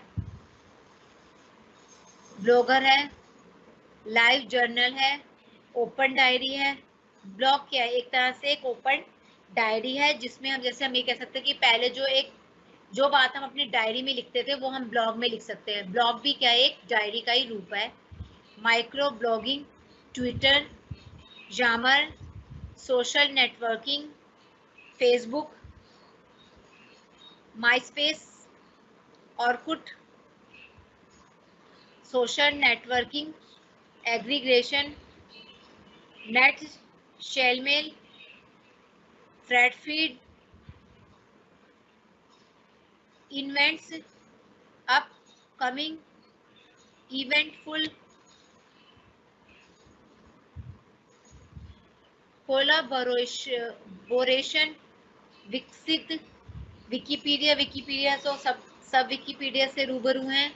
सोशल बुकिंग मार्केटिंग होगा, मार्किंग भी होता है, गूगल रीडर भी होता है, साइट यू लाइक भी है, सोशल न्यूज है, डिंग है, मिक्स है, ओपिनियन है, साइट ई ओपिनियर भी है जिसमें हम अपने ओपिनियंस लिख सकते हैं। मल्टीमीडिया है, फोटोग्राफी है एंड आर्ट शेयरिंग है, डेविएटेड पिलर जूमर भी है, video sharing, YouTube, builder, live casting, Skype, Justin TV. अब तो टीवी भी स्मार्ट टीवी हो गए हैं आजकल। तो टीवी में भी अब आप देखेंगे तो टीवी में भी टेक्नोलॉजी, नई टेक्नोलॉजी आई है। अब टीवी में भी अगर किसी का एंड्रॉयड टीवी है, एंड्रॉयड टीवी नहीं है, स्मार्ट टीवी नहीं है, तो आप उसको कैसे एंड्रॉयड बना सकते हो? आप पेन ड्राइव लगा सकते हो या कोई भी डिवाइस लगा के देख सकते हो। नॉन स्मार्ट टीवी को भी आप स्मार्ट टीवी बना सकते हो। म्यूजिक क्या ma'am? Audio sharing, share the music, review opinions, product review, Epinions, mouth.com, business review, customer lobby, community प्रश्नोत्तर, Yahoo answers, wiki answers, Google answers. मनोरंजन में मीडिया एंड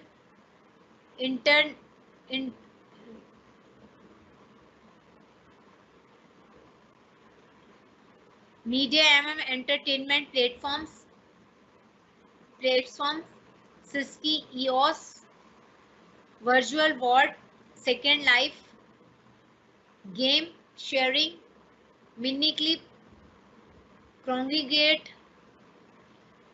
इन्फोर्समेंट जैसे अन्य हो गए, इन्फोर्समेंट, aggregator, Netvibes, Twine, social media monitoring, Sysomos, heartbeat, social media analytics, Sysomos map. Social media परस्पर media से पूर्णतः भिन्न है। यह इंटरनेट के द्वारा ऐसे आभासी संसार निर्धारित करता है जिसके उपयोगकर्ता व्हाट्सएप, फेसबुक, इंस्टाग्राम, ट्विटर आदि किसी भी प्लेटफॉर्म के माध्यम से अपनी पहुंच समाज के अन्य वर्गों तक बनाते हैं। मतलब वही जो मैंने आपको पहले भी बताया था कि आजकल व्हाट्सएप है, फेसबुक है, इंस्टाग्राम है, ट्विटर है आदि कितने तरीके से इंटरनेट के प्लेटफॉर्म के माध्यम है जिसके द्वारा हम अपनी बात अनेक लोगों के और अनेक वर्गों तक पहुंचा सकते हैं। तकनीकी विकास के फलस्वरूप सोशल मीडिया तीव्रता से बढ़ रहा है। आज यह समाज जीवन का एक अन्य महत्वपूर्ण अंग बन चुका है, जिसमें संप्रेषण, सूचनाओं का आदान प्रदान, मनोरंजन, खेल, गायन, नृत्य, शिक्षा आदि सभी कुछ सम्मिलित रहता है। यह सोशल मीडिया समस्त संसार को परस्पर जोड़े रखता है। यह द्रुत गति से जीवन के प्रत्येक क्षेत्र से संबंधित खबरों का भी आदान प्रदान करता है।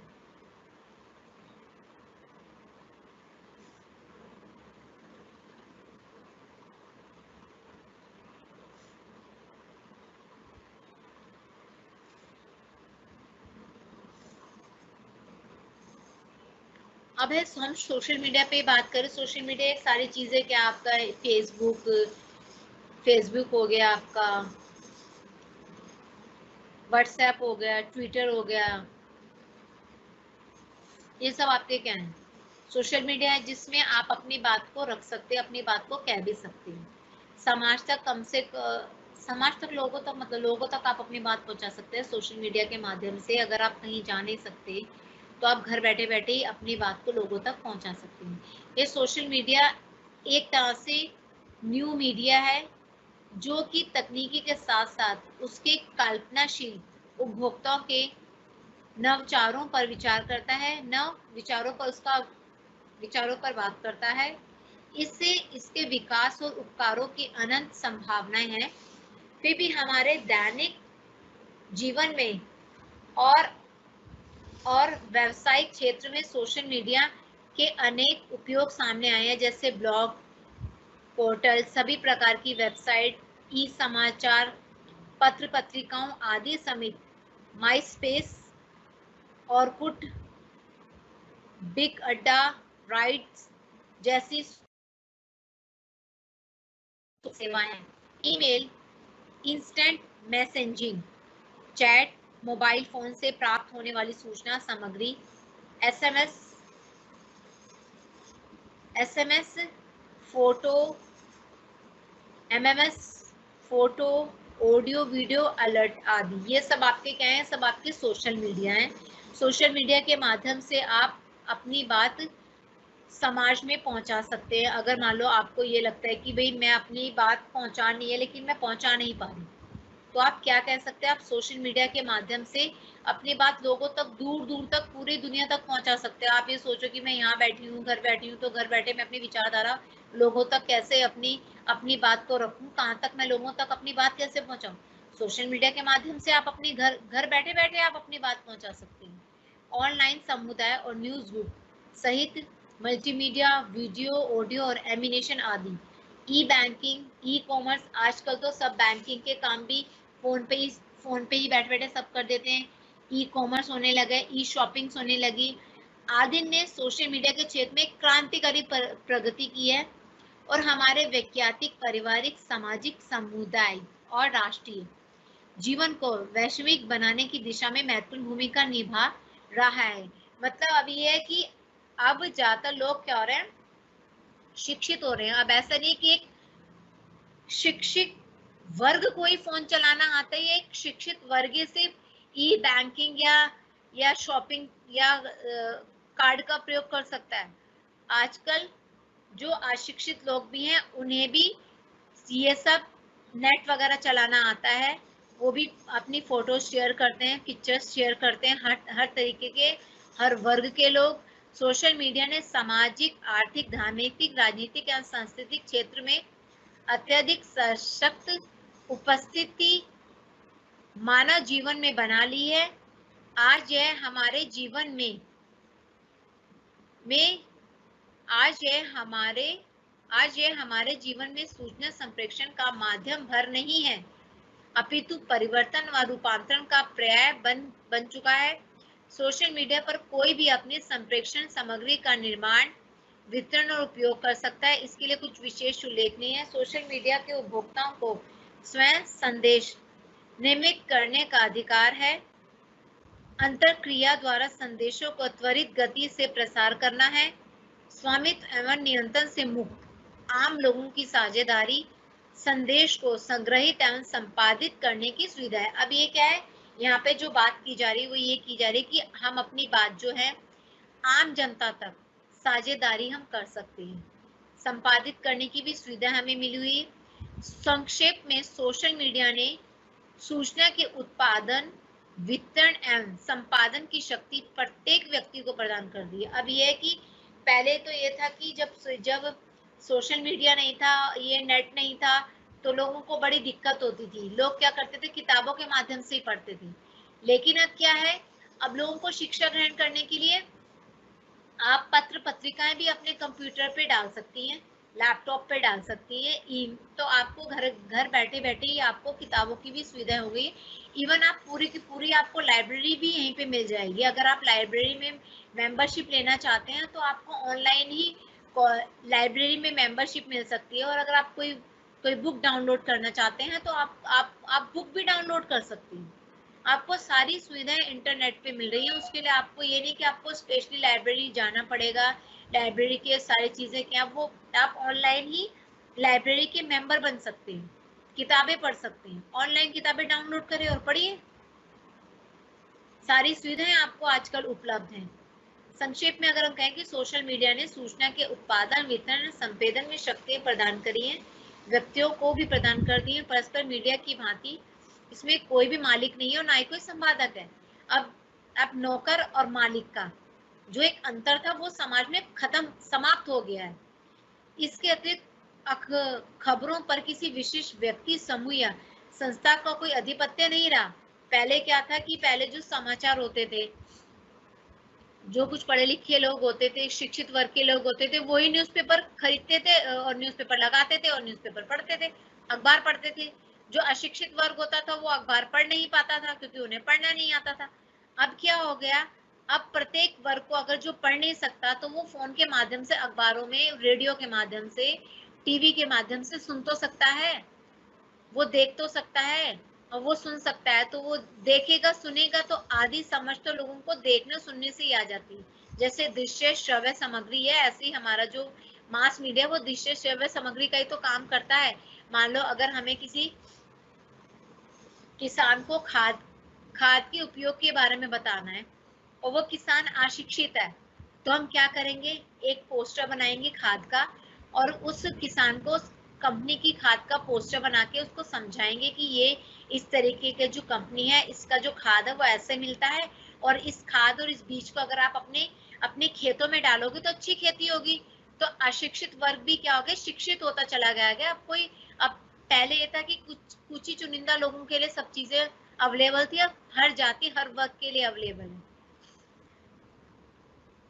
समग्रता, सोशल मीडिया आधुनिक समाज का एक ऑनलाइन प्रतिबिंब है। और हाँ, ऑनलाइन सामाजिकता के लिए यह एक नया शब्द है। यह हमारे समाज का तकनीकी अधिकारिक विस्तार है।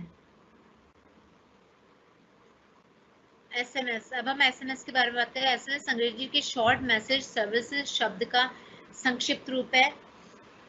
इस सिस्टम प्रणाली द्वारा मोबाइल यंत्र के माध्यम छोटे संदेशों का आदान प्रदान किया जाता है।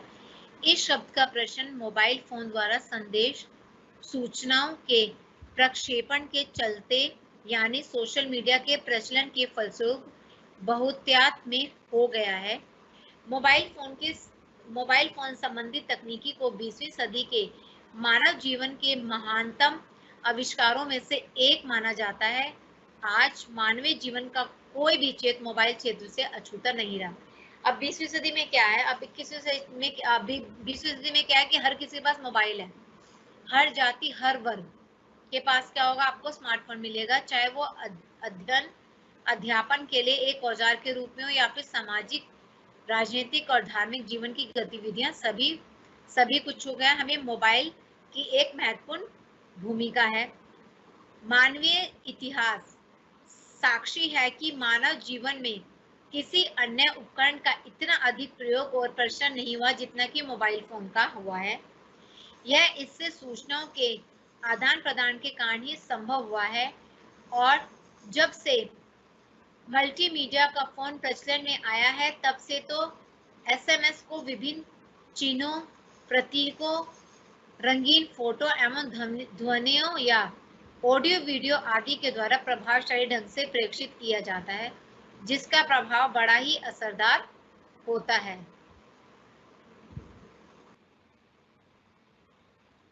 अब हम चर्चा करेंगे। इससे पहले मैंने आपसे चर्चा की थी सोशल मीडिया के बारे में। अब मैं आपसे चर्चा करूंगी फीडबैक। फीडबैक किसे कहते हैं?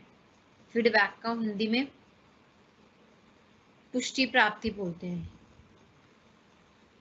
सोशल मीडिया और इंटरनेट और फीडबैक।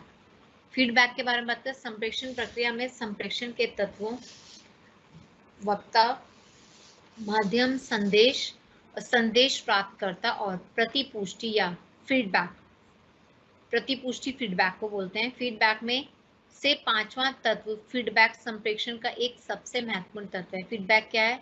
संप्रेषण के आपने माध्यम पढ़े होंगे, तत्व पढ़े होंगे, उन्हीं तत्वों में से एक तत्व है फीडबैक। संप्रेषण का एक महत्वपूर्ण तत्व है फीडबैक। अगर आपको कुछ थोड़ा बहुत ध्यान नहीं तो थोड़ा बहुत मैं आपको समझाती हूँ कि संप्रेषण प्रक्रिया में अलग अलग तरह के अलग अलग मॉडल हैं। हर एक रचनाकार ने एक अलग अलग मॉडल बताया है।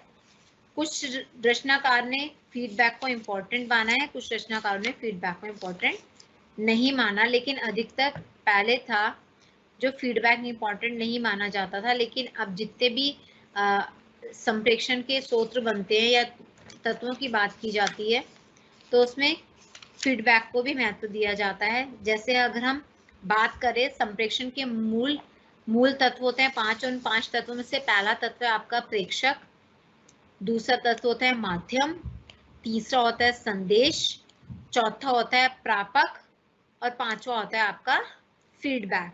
पहला तो पता ही है प्रेषक होता है। प्रेषक वो होता है जिसमें यह सबसे महत्वपूर्ण प्रक्रिया है। संदेश का स्रोत प्रेषक द्वारा ही संप्रेषण प्रक्रिया को आरंभ किया जाता है।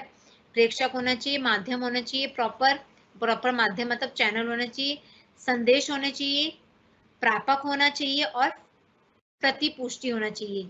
अब मैं आपको प्रतिपुष्टि के बारे में मैं बात करी थी आपसे कि फीडबैक क्या होता है कि जो भी हम संप्रेषण प्रक्रिया करते हैं उसके संबंधित हमें क्या फीडबैक मिली, फीडबैक हमें सकारात्मक मिल रही है या फीडबैक हमें नकारात्मक मिल रही है।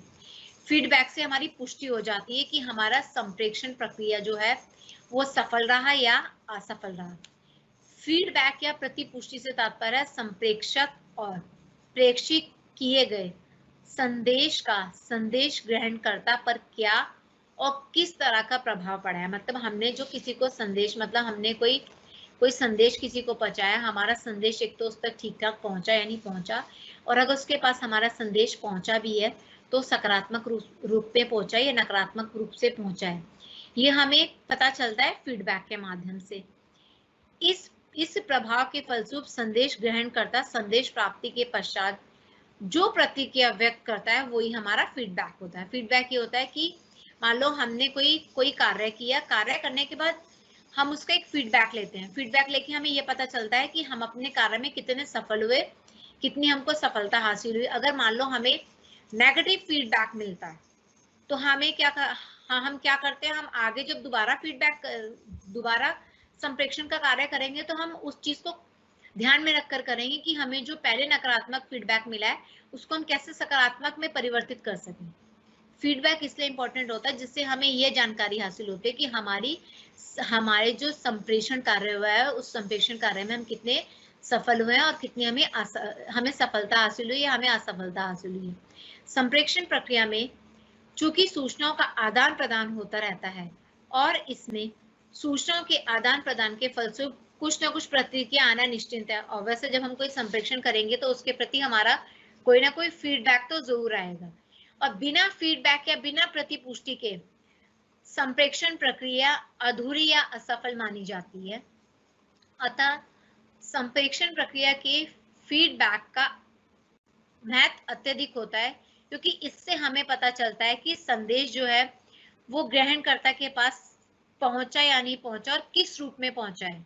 मान लो अगर हमने अपनी कोई बात प्राप्तकर्ता तक पहुंचानी है, ठीक है, हम कौन है, हम प्रेक्षक हैं, और हमें अपनी बात पहुंचानी है किसी तक, प्राप्तकर्ता तक, तो वो हमारी जो बात थी वो प्राप्तकर्ता तक सही पहुंची या नहीं पहुंची, वो हमें फीडबैक से ही पता चलता है। इसलिए फीडबैक एक बहुत इंपॉर्टेंट तत्व है संप्रेषण प्रक्रिया में। संप्रेषक को अपने संदेश के माध्यम से संदेश प्राप्तकर्ता को कहना चाहता था, वह उस तक ठीक ठाक पहुंचा या नहीं, यह बात हमें फीडबैक के माध्यम से ही स्पष्ट होती है। यहाँ एक उल्लेखनीय बात यह है कि फीडबैक के माध्यम से संप्रेषक अपनी संप्रेषण प्रक्रिया में आवश्यक संशोधन करते हुए अपनी संप्रेषण प्रक्रिया को प्रभावी बना सकता है। हाँ, हो सकता है कि मान लो अगर कोई संप्रेषण कार्य हमने किया है और उसमें अगर हमें फीडबैक ठीक नहीं मिला, तो अगर हम दोबारा जब संप्रेषक कार्य करेंगे, एक एज अ संप्रेषक काम करेंगे, तो हम उस कमी को खत्म करेंगे, ताकि जब हम दोबारा संप्रेषण कर रहे हैं तो वो अच्छे से कम्युनिकेट करें, जो कम्युनिकेशन करते समय जो कमियां रह गई थी उसको फुलफिल कर सके। एक बात फीडबैक के विषय में बड़ी उल्लेखनीय यह है कि यह द्विमार्गीय पद्धति होती है। एक संदेश दूसरा ग्रहणकर्ता से संप्रेषक तक और दो संप्रेषक से संदेश ग्रहणकर्ता तक। मतलब एक तो होता है संप्रेषक और दूसरा होता है ग्रहणकर्ता, प्राप्तकर्ता। तो संदेश जो पहुंचाया जा रहा है, तो वो संदेश सही तरीके से पहुंचा या नहीं पहुंचा, वो दो तत्व बहुत इंपॉर्टेंट है। उसके लिए एक तो प्राप्तकर्ता होना चाहिए, दूसरा प्रेषक होना चाहिए। फीडबैक सूचना पद्धति के आधार पर दो प्रकार की फीडबैक मानी जाती है। एक है सकारात्मक और दूसरी होती है नकारात्मक। सकारात्मक में संदेश ग्रहणकर्ता संप्रेषक और उसके संदेश के प्रति सकारात्मक पद्धति प्रदान करता है। उसके विपरीत नकारात्मक में संदेश ग्रहणकर्ता संप्रेषक के संदेश के प्रति नकारात्मक प्रतिक्रिया करता है। मतलब अगर प्राप्तकर्ता तक बात सही पहुंची है या गलत, ये हमें फीडबैक से ही पता चलता है। संप्रेषित संदेश ग्रहणकर्ता श्रोता के लिए उपयोगी है या नहीं, ये हमें कैसे पता चलता है, फीडबैक से ही पता चलता है।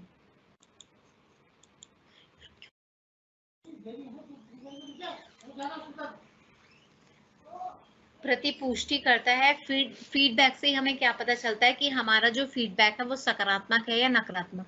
सकारात्मक में संदेश ग्रहणकर्ता संप्रेषक और उसके संदेश के प्रति सकारात्मक प्रक्रिया प्रदान करता है, और उसके विपरीत अगर उसे नकारात्मक में संदेश ग्रहणकर्ता संप्रेषक से संदेश के प्रति नकारात्मक प्रतिक्रिया प्रदान करता है। जब हम फीडबैक किसी से लेते हैं तो हमें पता चलता है कि हमारा जो संप्रेषक कार्य हुआ है वो कितना सही हुआ है, कितना सफलता हमें उसमें हासिल हुई है, वो हमें फीडबैक से पता चलता है। जब हमें फीडबैक मिलती है तो हमारी फीडबैक दो ही तरीके से आएगी, या तो सकारात्मक रूप में आएगी या तो फिर नकारात्मक रूप में आएगी।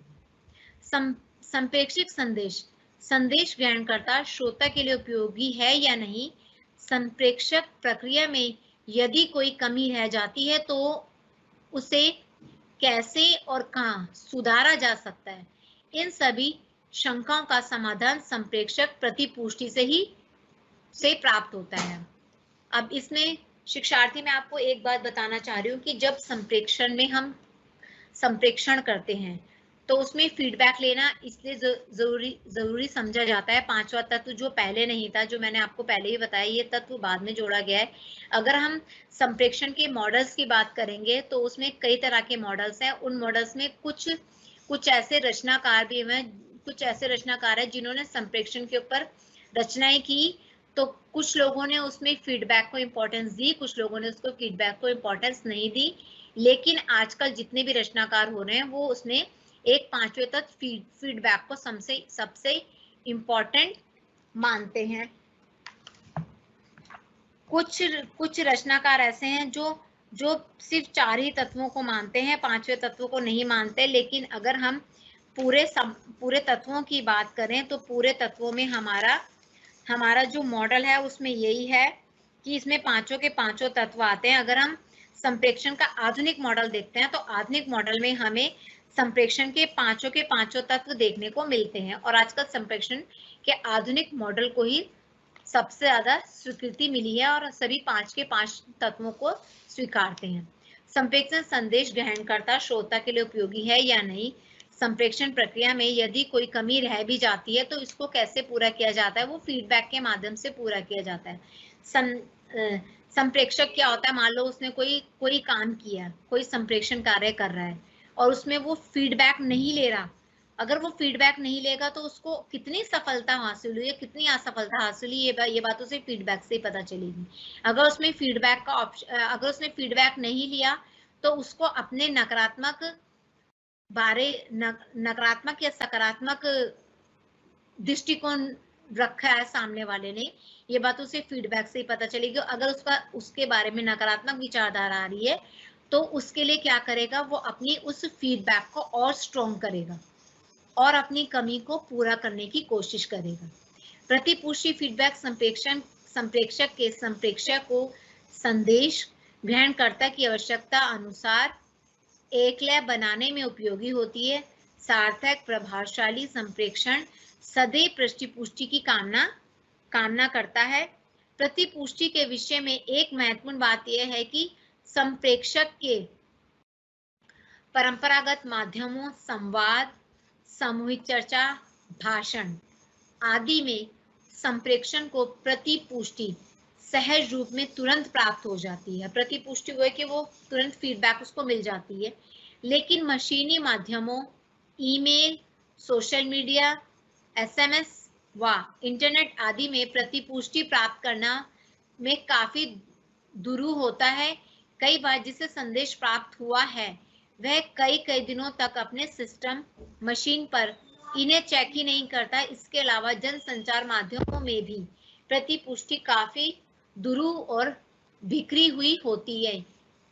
देखिए शिक्षार्थी, यहाँ पे एक बिंदु ये बताया गया है कि जब हम कोई संप्रेक्षण का कार्य करते हैं, जहाँ पे संप्रेक्षण प्रक्रिया जो होती है वो दो लोगों के बीच में होती है, रूबरू बैठ के होती है, या अगर फोन के थ्रू भी अगर हम किसी से संप्रेक्षण कार्य कर रहे हैं तो वो संप्रेक्षण कार्य हमारा सही पहुंच पाया या नहीं पहुंच पाया, ये हमें उसका फीडबैक तुरंत मिल जाता है। लेकिन अगर हम ईमेल करते हैं या एसएमएस छोड़ते हैं तो कई बार हो सकता है जिसे हमने मेल भेजा उसने अपनी ईमेल आईडी ठीक ना खोली हो या उससे अपना ईमेल चेक ही ना किया हो, और हो सकता है उसने अब जब हमें अपना ईमेल आईडी दिया तो हो सकता है हमने ईमेल आईडी ठीक ना लिखा हो, हमने गलत ईमेल आईडी टाइप कर दिया और वो गलत जगह चला गया हो। दूसरा, हर वक्त तो हर कोई कंप्यूटर पे 24 घंटे बैठा नहीं रह पाता, तो कई बार अपना नेट भी पर्सन क्या करता है कि अपना नेट चेक नहीं करता, कई बार एसएमएस चेक नहीं करता, कई बार फोन चेक नहीं करता, तो उसमें क्या होता है कि उसको पता ही नहीं चलता कि उसके मैसेजेस निकल जाते हैं या मैसेजेस वो लेट चेक करता है, तो उससे क्या होता है कि उसको तुरंत फीडबैक नहीं मिल पाता, जिससे उसका नुकसान हो जाता है। कई बार कई दिनों तक हम देखते हैं अपने सिस्टम पे नहीं बैठते, मशीन पर उन्हें चेक नहीं कर पाते। इसके अलावा जनसंचार माध्यम में भी प्रतिपुष्टि काफी बिखरा हुआ दिखाई देता है। संक्षेप में संप्रेषण प्रक्रिया में प्रतिपुष्टि प्रत्यक्ष और परोक्ष दोनों ही रूप में होती है। प्रत्यक्ष प्रतिपुष्टि या फीडबैक में संदेश ग्रहणकर्ता एवं उत्तर प्रतिक्रिया की प्रतिक्रिया प्रेषित करता है, जबकि परोक्ष रूप में प्रतिपुष्टि सर्वे, शोध एवं आमंत्रण आदि के माध्यम से होती है। प्रत्येक संप्रेषण माध्यम श्रोता की प्रतिक्रिया, अपने संप्रेषण या संप्रेषित सूचनाओं की प्रतिक्रिया जानना चाहता है। संदेश ग्रहणकर्ता की प्रतिक्रिया के आधार पर संप्रेषक यथासंभव अपने संप्रेषण प्रारूप में प्रतिवर्ध करता रहता है। संप्रेषण प्रक्रिया में बाधाएं दो प्रकार की होती है, भाषा या शब्द संबंधी बाधा, दूसरा तकनीकी बाधा में क्या होता है, अब हम अगर इस पे आपने से पहले अगर आपने संप्रेषण प्रक्रिया पढ़ी होगी तो संप्रेषण प्रक्रिया में संप्रेषण के आपने तत्व पढ़े, संप्रेषण के आपने मॉडल्स पढ़े होंगे, मॉडल्स के बाद आपने रचनाकारों के मॉडल्स पढ़े होंगे, संप्रेषण की संप्रेक्षण के लाभ पढ़े होंगे, संप्रेक्षण की विशेषताएं पढ़ी होंगी, संप्रेक्षण के बारे में पढ़ा होगा, और ये भी पढ़ा होगा कि संप्रेक्षण से क्या बाधाएं उत्पन्न होती हैं। संप्रेक्षण में क्या होता है, संप्रेक्षक में कई बार क्या हो जाती है, बाधाएं भी उत्पन्न हो जाती हैं। संप्रेक्षण में किस तरह की बाधाएं उत्पन्न होती हैं, इसमें मैं आपसे थोड़ा सा चर्चा करना चाहूंगी इस विषय पर कि संप्रेक्षण में कैसी बाधा होती है। कई सबसे पहली बाधा तो यही होता है कि भाषा संबंधी बाधाएं होती है। संप्रेक्षण साधन में भाषा संबंधी बाधा होती है। भाषा संबंधी बाधा से तात्पर्य है कि हो सकता है कि जिस व्यक्ति से हम बात कर रहे हो और जिस भाषा में हम बात करें, हो सकता है उसे उस भाषा की जानकारी ना हो। मान लो किसी से हम बात कर रहे हैं इंग्लिश में, लेकिन उसको हिंदी आती है, या किसी से हम हिंदी में बात कर रहे हैं लेकिन उसको इंग्लिश आती है, तो जहाँ पे समान भाषा नहीं होगी वहां पर भी क्या होगी, संप्रेक्षण में बाधा उत्पन्न होगी। और कई बार क्या होता है, तकनीकी बाधाएं भी उत्पन्न हो जाती हैं। यांत्रिक, उसको हम तकनीकी बाधाएं भी कह सकते हैं, बौद्धिक या यांत्रिक बाधाएं भी कह सकते हैं। संचार प्रक्रिया में यह एक ऐसी बाधा है जो शोर भी उत्पन्न करती है। मान लो कहीं आसपास से, मान लो आप कहीं फोन पे, जैसा अगर हम एग्जांपल दें कि आप फोन पे किसी से बातचीत कर रहे हैं, फोन पे बातचीत करते हुए पीछे से साउंड आ रही है, तो आपको डिस्टर्बेंस हो रही है, आपको बात समझ में नहीं आ रही, तो ये क्या होगी, ये एक तरह की बाधा उत्पन्न हो रही है। और कई बार क्या होता है कि फोन में साउंड भी कट कट के जा रहा है, मतलब आधी बात समझ में आ रही, आधी बात समझ नहीं आ रही, या नेट या इशू हो रहा है, फोन पे डिस्टर्बेंस ज्यादा हो रही है, गड़बड़ ज्यादा हो रही है। तो ये क्या होता है, सारी तकनीकी इशू होते हैं, जिससे शोर उत्पन्न होने के कारण भी बाधा हो सकती है। जैसे आसपास कभी हम किसी को मोबाइल पे किसी से बात कर रहे हैं, मोबाइल पे भी तो संप्रेक्षण हम कर सकते हैं। मोबाइल पे अगर हम किसी से बात कर रहे हैं और हम रास्ते में चल रहे हैं, तो रास्ते में शोर शराबा ज्यादा आ रहा है, तो वहां पर क्या होगा, हमारा संप्रेक्षण ठीक नहीं होगा। संप्रेक्षण में एक तो सबसे पहले ये बाधा उत्पन्न करती है भाषा, और दूसरा तकनीकी बाधा। तकनीकी बाधा के साथ साथ एक और बाधा होती है जिसको हम बोल सकते हैं बौद्धिक बाधा, जिसमें आसपास के शोर आ सकते हैं। जब वक्ता की बात को श्रोता ठीक भाषा विभिन्नताओं, शब्दों के अनुचित प्रयोग, गलत उच्चारण आदि के कारण नहीं समझ पाता, तो संप्रेक्षण निष्प्रभावी हो जाता है। मतलब यहाँ पे कहने का तात्पर्य है कि मान लो अगर वक्ता श्रोता को ठीक भाषा विभिन्नता, शब्दों के अनुचित उपयोग या गलत उच्चारण आदि के कारण, मतलब उसने कुछ गलत ऐसा उच्चारण कर दिया या कुछ ऐसी बात कह दी जो उसको समझ में नहीं आ रही, तो उससे भी क्या हो गए, निष्प्रभावी हो जाता है। इसके अतिरिक्त भ्रम, भौगोलिक दूरी, बौद्धिकता, भिन्नता आदि के कारण भी संप्रेक्षण में बाधा पहुंचती है। तो फीडबैक, प्रतिपुष्टि प्राप्त नहीं हो पाती, जिसके कारण फीडबैक और प्रतिपुष्टि प्राप्त हमें क्या हो, तुरंत प्रतिपुष्टि प्राप्त नहीं हो पाती। अंततः संप्रेक्षण प्रतिक्रिया में प्रतिपुष्टि के लिए संप्रेक्षण की बाधाओं को दूर करना सबसे महत्वपूर्ण कार्य होता है, सबसे इंपॉर्टेंट काम होता है ये, जिसके लिए हमें निम्नलिखित बातों को ध्यान में रखना चाहिए। जैसे पहला, क्या हमें सबसे पहले क्या ध्यान में रखना चाहिए कि संप्रेक्षण की सफलता बहुत हद तक विचारों की स्पष्टता पर निर्भर करती है। कहने का तात्पर्य है कि जिससे हम बात कर रहे हैं, जिस तक हम संदेश पहुंचा रहे हैं, क्या वो हमारी विचारधारा का है, उसकी सेम विचारधारा है। अगर मान लो हमारी विचारधारा अलग है, उसकी विचारधारा अलग है, तो वहां पर भी संप्रेक्षण में क्या होगी, बाधा उत्पन्न होगी। अस्पष्ट विचारधारा से अच्छा संप्रेक्षण नहीं हो सकता। क्यों? क्योंकि हमारे उससे विचार नहीं मिलेंगे, तो हमारा आर्गुमेंट होगा, तो वो हमारा संप्रेक्षण क्या हो जाए, हो सकता है झगड़े का भी रूप ले सकता है। तो वहां पर क्या होगा, हमारा नकारात्मक फीडबैक हो जाएगा। अतः यह आवश्यक है कि संप्रेक्षक संदेश को भली प्रकार समझकर संप्रेक्षण शुरू करें। मतलब हमें किसी से संप्रेक्षक करना है, तो हमें सामने वाले की बौद्धिक नॉलेज भी होनी चाहिए, हमें उसकी जानकारी होनी चाहिए, सब कुछ पता होना चाहिए, वो किस तरीके की विचारधारा का है, किस तरीके का वो काम करता है। जैसे अगर मान लो हम कहीं किसी मार्केटिंग के लिए जा रहे हैं और हमें कहीं ना कहीं अपना सामान किसी को बेचना है, तो वहां पे हमारी कम्युनिकेशन स्किल्स बहुत काम आती है। वहां पे हमें देखना पड़ता है कि सबसे पहले हमें हमें इतना मैच्योर होना चाहिए या इतना परिपक्व होना चाहिए कि हमें पता हो कि हम सामने वाले से बात करें तो उसकी क्या सोच है, कौन सी फीडबैक का है, क्या मैं उसे अपना सामान बेच पाऊंगी या नहीं बेच पाऊंगी। ये सब जो कम्युनिकेशन स्किल्स हैं वो हमारी मार्केटिंग में बहुत काम आती है। इसलिए कम्युनिकेशन सब्जेक्ट है वो आपके व्यवसाय के पॉइंट ऑफ व्यू से भी सिलेबस में लगाया गया है। संप्रेषण में संदेश की भाषा सरल, बोधगम्य एवं आसानी से समझ में आने वाली होनी चाहिए। संप्रेषण में क्या होनी चाहिए, सबसे पहले बात तो ये कि भाषा सरल होनी चाहिए, भाषा ऐसी होनी चाहिए जो हमें आसानी से समझ में आ सके और कम से कम शब्दों में अपनी बात को हम सामने वाले तक पहुंचा सके और सामने वाला हमारी बात से सहमत हो सके।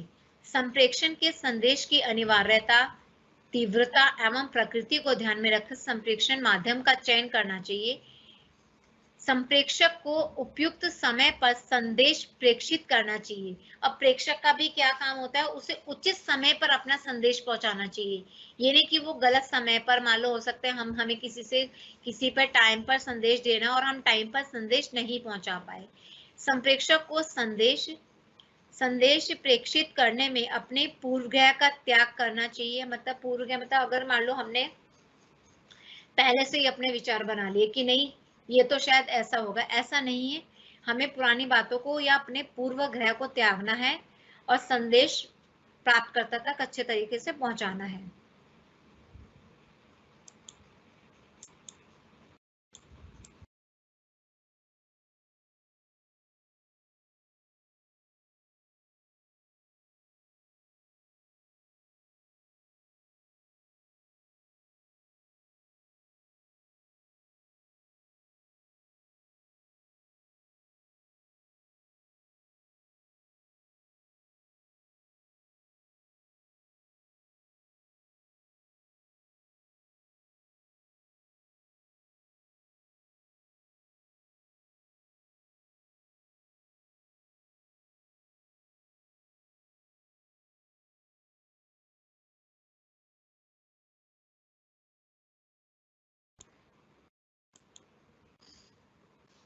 अब संप्रेषण पद्धति को सदैव जीवित रखने के लिए संप्रेषक को अपनी संप्रेषण प्रणाली में आवश्यकता अनुसार संशोधन एवं परिवर्तन करना चाहिए। मतलब संप्रेषण प्रक्रिया में सदैव जीवित रखने के लिए मतलब हमें क्या है कि अगर हमें संप्रेषण करना है तो हमें उसमें नई चीजों को भी स्वीकारना है, क्योंकि आए दिन नए नए परिवर्तन हो रहे हैं, तो संशोधन एवं परिवर्तन का भी करना जरूरी है।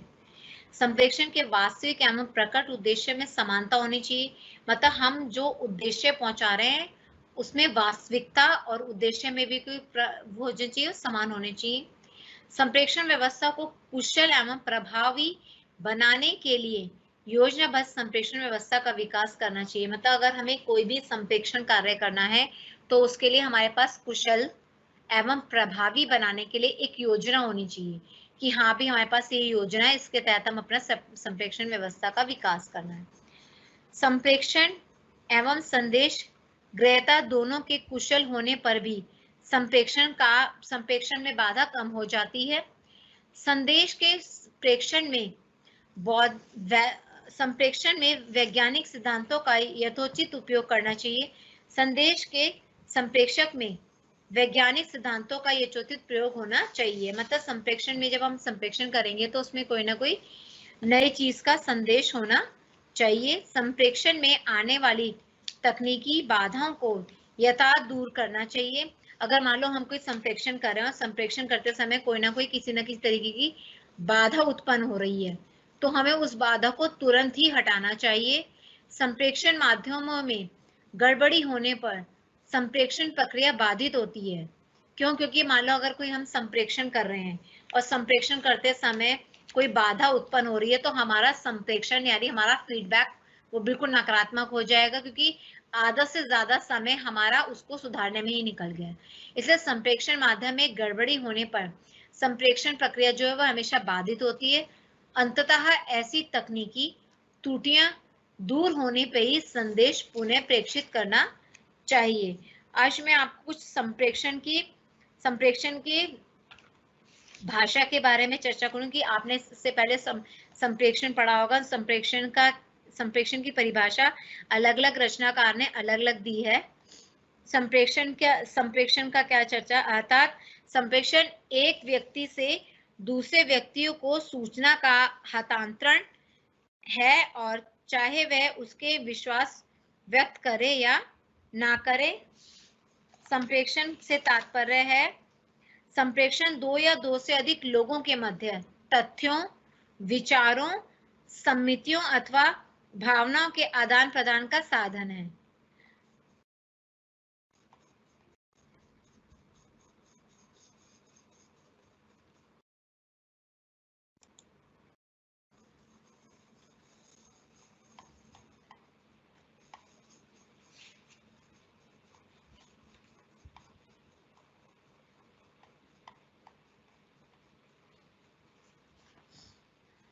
इससे पहले हमने सोशल मीडिया के बारे में चर्चा की थी।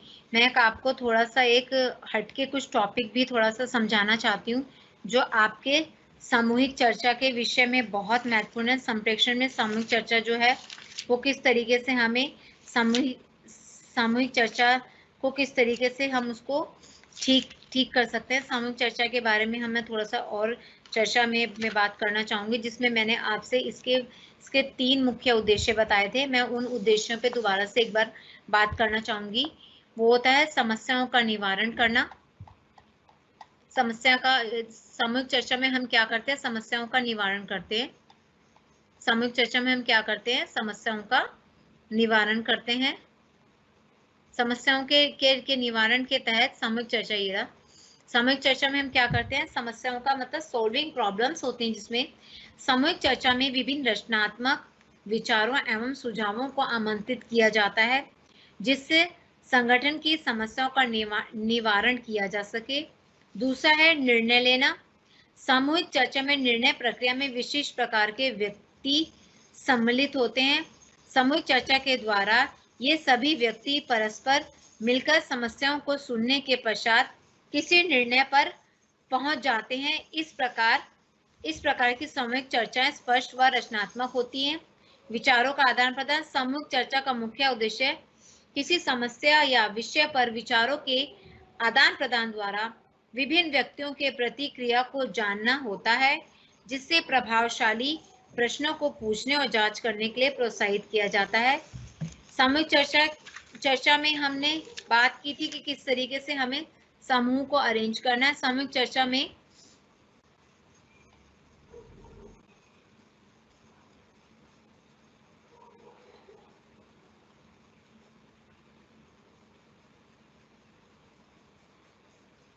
सामूहिक चर्चा के माध्यम से स्पर्श होता है। स्पर्श हेतु समूह, उसकी संरचना एवं प्रकृति को जानना होगा। समूह से आशय समाज के कुछ लोगों का वह विशेष वर्ग है जिसमें 2 या 2 से अधिक लोगों का ऐसा संगठन है जिनका उद्देश्य एक जैसा होता है तथा उस उद्देश्य की प्राप्ति हेतु वे प्रयत्नशील रहते हैं। यानी समूह के, अब मैं आपको थोड़ा सा समूह का उद्देश्य कराना चाहूंगी। सामूहिक चर्चा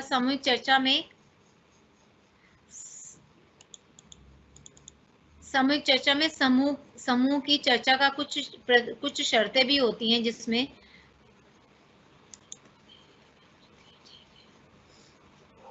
इसके लिए आवश्यक जो बातें हैं, ये आवश्यक शर्तें कौन सी होती हैं, वो आवश्यक शर्तें हैं। पहला, उद्देश्य की प्राप्ति। सामूहिक चर्चा का आयोजन किसी निश्चित उद्देश्य से किया जाता है। समूह के सभी सदस्यों को इस बात का पता होना चाहिए ताकि वे इन उद्देश्यों की पूर्ति के लिए प्रयासरत रहे, ना कि अपने व्यक्तिगत उद्देश्यों की पूर्ति के लिए। दूसरा है विचारों का आदान प्रदान। सामूहिक चर्चा के दौरान निर्धारित समस्या पर विभिन्न विशेषज्ञ अपने विचार प्रस्तुत करते हैं, जिससे समूह के सदस्यों को समस्या के विभिन्न पक्षों का ज्ञान होता है और उन्हें नए विचारों के आधार बिंदु मिलते हैं।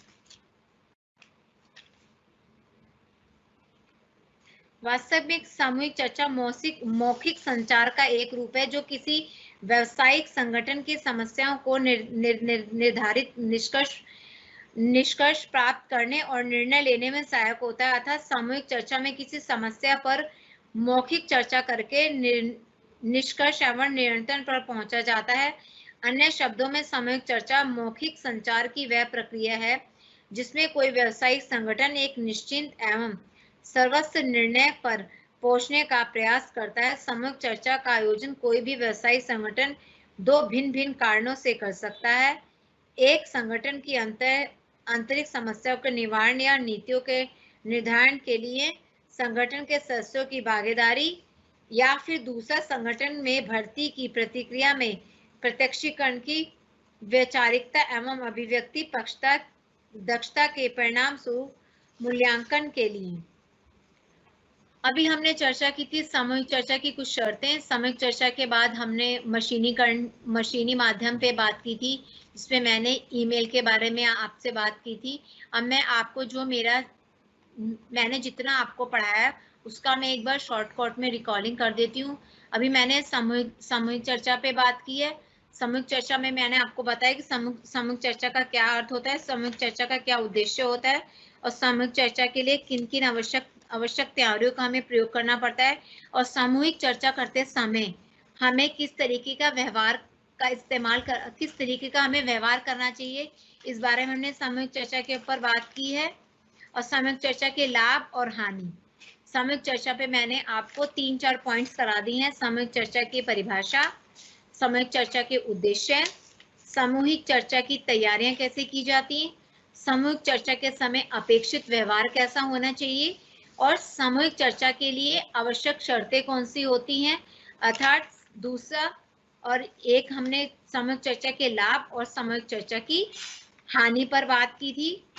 और इसके बाद मैंने बात करा है मशीनीकरण पे, जिसमें मैंने ईमेल के बारे में आपसे बात की। इसमें मैंने आपको बताया ईमेल क्या होता है। ईमेल को जिसमें हम बोल सकते हैं कि पहले हम चिट्ठियों के माध्यम से अपनी बात पहुंचाते थे, जिसको हम पत्र कह सकते थे। पहले पत्रों के माध्यम से हम अपनी बातें पहुंचाते थे, लेकिन अब ईमेल के माध्यम से, इलेक्ट्रॉनिक मेल यानी पत्रों को, अपनी सूचनाएं या अपने पत्र को हम ईमेल के माध्यम से अपने संदेश को लोगों तक पहुंचाते हैं।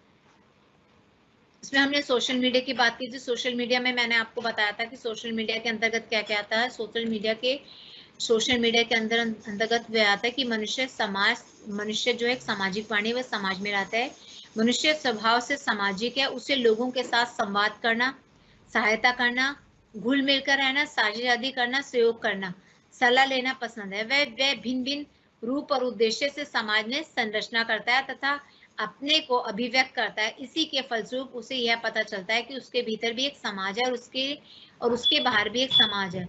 दूसरे शब्दों में, एक ऐसी स्थिति जिसमें एक व्यक्ति अपने आप को किसी दूसरे समूह के साथ सक्रिय रूप से जोड़ता है। मतलब सोशल मीडिया के माध्यम से मैंने आपको ये बताया था कि सोशल मीडिया के माध्यम से हम कैसे अपने आप को समाज से जोड़ सकते हैं।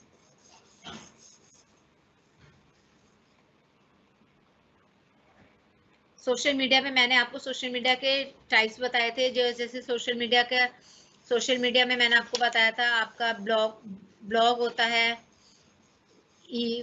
फिर वो होता है फेसबुक होती है, ईमेल हो गया, फेसबुक हो गया, आपका ट्विटर हो गया, व्हाट्सएप हो गया। ये सब आपके सोशल मीडिया के ही अंतर्गत सोशल मीडिया के ही तत्व हैं। उसके बाद मैंने आपको एसएमएस के बारे में बताया। फिर मैंने आपको बताया फीडबैक जो है वो संप्रेषण प्रक्रिया के पांचों तत्वों में से सबसे अंतिम तत्व है। संप्रेषण प्रक्रिया में अगर हम बात करें तो संप्रेषण प्रक्रिया में संप्रेषण के मैंने आपको 5 तत्वों के बारे में बात की, जिसमें वक्ता में होता है जिसको हम प्रेषक बोलते हैं। दूसरा होता है माध्यम जिसको हम कह सकते हैं चैनल, क्योंकि हमें अपनी बात पहुंचाने का कोई ना कोई माध्यम होना चाहिए। दूसरा, हमारे पास संदेश होना चाहिए। संदेश की हम क्या संदेश देना चाह रहे हैं। संदेश के साथ साथ हमारे पास प्राप्तकर्ता भी होना चाहिए। अगर हमारे पास प्राप्तकर्ता नहीं होगा तो हम अपना संदेश किसको देंगे। प्राप्तकर्ता होना चाहिए कि संप्रेषण करने के लिए हमें 2 महत्वपूर्ण तत्वों की आवश्यकता है, एक तो वक्ता और दूसरा प्राप्तकर्ता। और फीडबैक जो है ये सबसे इंपॉर्टेंट, और 5वां सबसे इंपॉर्टेंट मैंने आपको संप्रेषण का तत्व बताया था, क्योंकि फीडबैक या तो प्रतिपुष्टि फीडबैक है कि फीडबैक को हिंदी में प्रतिपुष्टि कहते हैं। प्रतिपुष्टि से तात्पर्य मैंने आपको बताया था संप्रेषक द्वारा प्रेषित किए गए संदेश का संदेश ग्रहणकर्ता पर क्या और किस तरह का प्रभाव पड़ा। इस प्रभाव के फलस्वरूप संदेश ग्रहणकर्ता संदेश प्राप्ति के पश्चात जो प्रतिक्रिया व्यक्त करता है वही फीडबैक कहलाती है। फीडबैक हमारी ये कहलाती है कि हमें किस तरीके से फीडबैक ये है कि हमने जो संदेश अपना पहुंचाया है वह संदेश सही रूप में, सही अर्थों में प्राप्तकर्ता तक पहुंचा या नहीं पहुंचा, और कितना हम अपने फीडबैक, हम कितने सफल हुए अपने संदेश प्राप्तकर्ता तक अपने संदेश पहुंचाने में, हम कितने सफल हुए, इस बात की जानकारी हमें फीडबैक से प्राप्त होती है। संप्रेषण प्रक्रिया में चूंकि सूचनाओं का आदान प्रदान होता रहता है और इसमें सूचनाओं के आदान प्रदान के फलस्वरूप कुछ न कुछ प्रतिक्रिया आना निश्चित है। बिना फीडबैक या प्रतिपुष्टि के संप्रेषण प्रक्रिया अधूरी या असफल मानी जाती है। अंततः संप्रेषण प्रक्रिया में फीडबैक अत्यधिक महत्व है। फीडबैक अपना एक अत्यंत महत्व रखती है। इससे पता चलता है कि संदेश ग्रहणकर्ता के पास संदेश किस रूप में पहुंचा है। संप्रेषक जो अपने संदेश के माध्यम से संदेश प्राप्तकर्ता को कहना चाहता है वह उस तक ठीक ठाक पहुंचा या नहीं पहुंचा, यह बात फीडबैक के माध्यम से ही स्पष्ट होती है। यह एक उल्लेखनीय बात है कि फीडबैक के माध्यम से संप्रेषक अपनी संप्रेषक प्रक्रिया में आवश्यक संशोधन करते हुए अपनी संप्रेषण प्रक्रिया को प्रभावी भी बना सकता है। एक बात फीडबैक के विषय में बड़ी उल्लेखनीय है कि यह एक द्विमार्गीय पद्धति है। एक संदेश ग्रहणकर्ता से संदेश संप्रेषक तक, और दूसरी जो है 2 नंबर पे संप्रेषक से संदेश प्राप्तकर्ता तक। फीडबैक सूचना प्राप्ति के आधार पर 2 प्रकार की मानी गई है, एक है नकारात्मक और दूसरी है सकारात्मक। सकारात्मक में संदेश प्राप्तकर्ता संप्रेषक और उसके संदेश के प्रति सकारात्मक प्रतिक्रिया प्रदान करता है। उसके विपरीत नकारात्मक में संदेश प्राप्तकर्ता संप्रेषक से संदेश के प्रति नकारात्मक प्रतिक्रिया प्रदान करता है। और संप्रेषण करते समय हमें शुद्ध भाषा का, स्पष्ट भाषा का, सरल भाषा का इस्तेमाल करना चाहिए और ऐसी भाषा का इस्तेमाल करना चाहिए जो भाषा प्राप्तकर्ता को आती हो। संप्रेषित संदेश ग्रहणकर्ता श्रोता के लिए उपयोगी है या नहीं।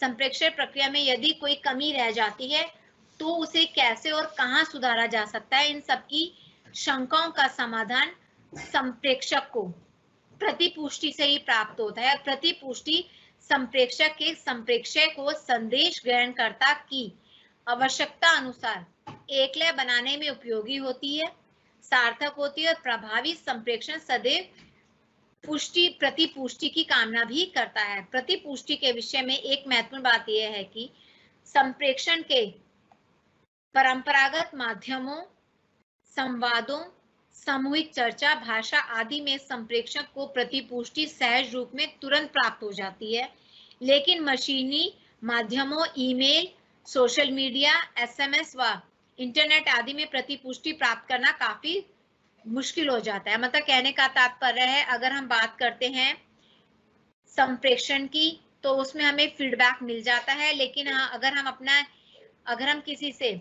संप्रेषण करते हैं तो तब तो तुरंत हमें फीडबैक मिल जाता है, लेकिन अगर हम अपना संप्रेषण या हम किसी से कम्युनिकेट ईमेल के माध्यम से कर रहे हैं, एसएमएस के माध्यम से कर रहे हैं, इंटरनेट के माध्यम से कर रहे हैं, तो उसमें कभी कभी बहुत बड़ी बाधा उत्पन्न हो जाती है। कभी हम मेल करते हैं तो हो सकता है जिसको हमने मेल किया है वो समय मेल ना पढ़े, अपना मेल चेक ना करे।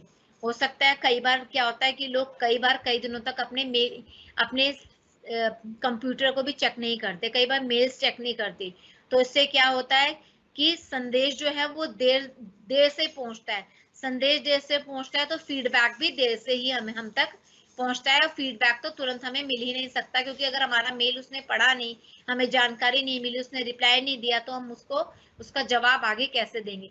संक्षेप में हम कह सकते हैं संप्रेषण प्रक्रिया में प्रतिपुष्टि प्रत्यक्ष और परोक्ष दोनों रूप में होती है।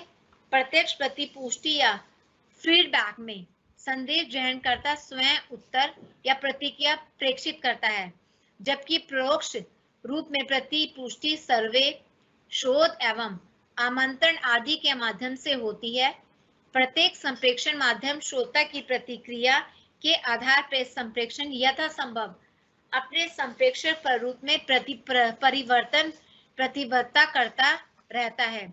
संप्रेषण प्रक्रिया में जो बाधाएं उत्पन्न होती है, दो प्रकार की बाधाएं होती है, जो मैंने आपको पहले भी बताई थी, भाषा और तकनीकी। भाषा मतलब अगर भाषा शुद्ध होनी चाहिए और हम जिस भाषा में संप्रेषण प्राप्तकर्ता तक अपनी बात पहुंचाना चाहते हैं, प्राप्तकर्ता भी उस भाषा के बारे में पूरी जानकारी रखता हो और उसको उस भाषा के बारे में आता हो और वो उस भाषा की जानकारी रखता हो और उस भाषा की भाषा उसे आती हो। मान लो जैसे कोई जर्मन में बात कर रहा है और हमें जर्मन नहीं आती, तो वहां पे हमारा कम्युनिकेशन में बाधा उत्पन्न होगी। इसलिए कम्युनिकेशन दो लोगों में जब भी संभव होगा जब दोनों की भाषा ही समान होगी। और दूसरी दिक्कत कहाँ आ सकती है, दूसरी तकनीकी बाधा में दिक्कत आ सकती है, अगर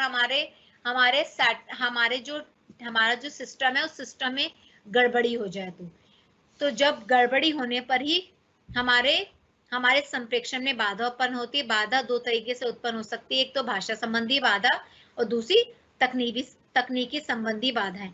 मैंने आपको संप्रेषण में ये भी बता दिया कि फीडबैक का क्या रूप है, फीडबैक का क्या महत्व है और फीडबैक में किस तरीके से बाधाएं उत्पन्न होती है और उन बाधाओं को हम कैसे दूर कर सकते हैं।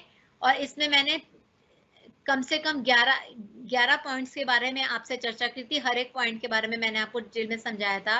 जैसे संप्रेषण की सफलता बहुत हद तक विचारों की स्पष्टता पर भी निर्भर करती है। अस्पष्ट विचार से अच्छा संप्रेषण नहीं होता। अंततः यह आवश्यक है कि संप्रेषक संदेश को भली प्रकार समझाकर संप्रेषण शुरू करे। दूसरा, संप्रेषण में संदेश की भाषा सरल, बोधगम्य एवं आसानी से समझ में आने वाली होनी चाहिए। वो ये संप्रेषक जब करता है, कोई संप्रेषक जो अपना संदेश पहुंचाता है उसकी भाषा आसानी से समझ में आने वाली होनी चाहिए। संप्रेषक के संदेश की अनिवार्यता, तीव्रता एवं प्रकृति को ध्यान में रखकर संप्रेषण माध्यम का चयन करना चाहिए। हमें जब भी संप्रेषक में संदेश की जो प्रक्रिया का हम चयन करते हैं, हमें उन सब बातों का भी ध्यान रखना होगा। संप्रेषक को उपयुक्त समय पर संदेश प्रेषित करना चाहिए, मतलब प्रेषक को, प्राप्तकर्ता को उचित समय पर संदेश पहुंचाना चाहिए। संप्रेषक को प्रेषित करने में अपने पूर्वग्रह का त्याग करना चाहिए। संप्रेषण पद्धति को सदैव जीवित रखने के लिए संप्रेषक को अपनी संप्रेषण प्रणाली में आवश्यकता अनुसार संशोधन एवं परिवर्तन करता रहना चाहिए। अपनी संप्रेषण प्रक्रिया में नए तरीके अपनाने चाहिए ताकि संप्रेषण जो है वो इंटरेस्टिंग बना रहे। मतलब एक संप्रेषक जो है वो एक ही फ्लो में या एक ही तरीके से संप्रेषण प्राप्तकर्ता तक मैसेज पहुंचा रहा है, तो हो सकता है प्राप्तकर्ता उसकी बात से भी बोर हो जाए। जब आप अपने संदेश पहुंचाए तो उस संदेश में नई बातों को उदाहरण दे के समझाएं, ताकि वो नए उदाहरण जब आप उनको देंगे तो उन्हें अच्छा लगेगा सुनने में और आप अपनी बात भी उन तक पहुंचा सकते हैं। संप्रेषण के वास्तविक एवं प्रकट उद्देश्य का समान होनी चाहिए। संप्रेषण व्यवस्था को कुशल एवं प्रभावी बनाने के लिए योजनाबद्ध पद्धति संप्रेषण व्यवस्था का विकास करना चाहिए। संप्रेषक एवं संदेश ग्रहित दोनों के कुशल होने पर भी संप्रेषण में बाधा कम आती है। संदेश के संप्रेषण में वैज्ञानिक सिद्धांतों का यथोचित उपयोग करना चाहिए। संप्रेषण में आने वाली तकनीकी बाधाओं को यथाशीघ्र दूर करना चाहिए। संप्रेषण माध्यम में गड़बड़ी होने पर संप्रेषण प्रक्रिया बाधित होती है। अंततः ऐसी तकनीकी त्रुटियां दूर होने पर ही संदेश पुनः प्रेषित करना चाहिए। जब मतलब कहने का तात्पर्य, संप्रेषण में आने वाली तकनीकी बाधाओं को हमें पहले दूर करना चाहिए, उसके बाद हमें प्राप्तकर्ता तक अपना संदेश पहुंचाना चाहिए, ताकि हमारा संदेश बिना किसी बाधा, बिना किसी भ्रम, बिना किसी रुकावट तक प्राप्तकर्ता तक पहुंच सके।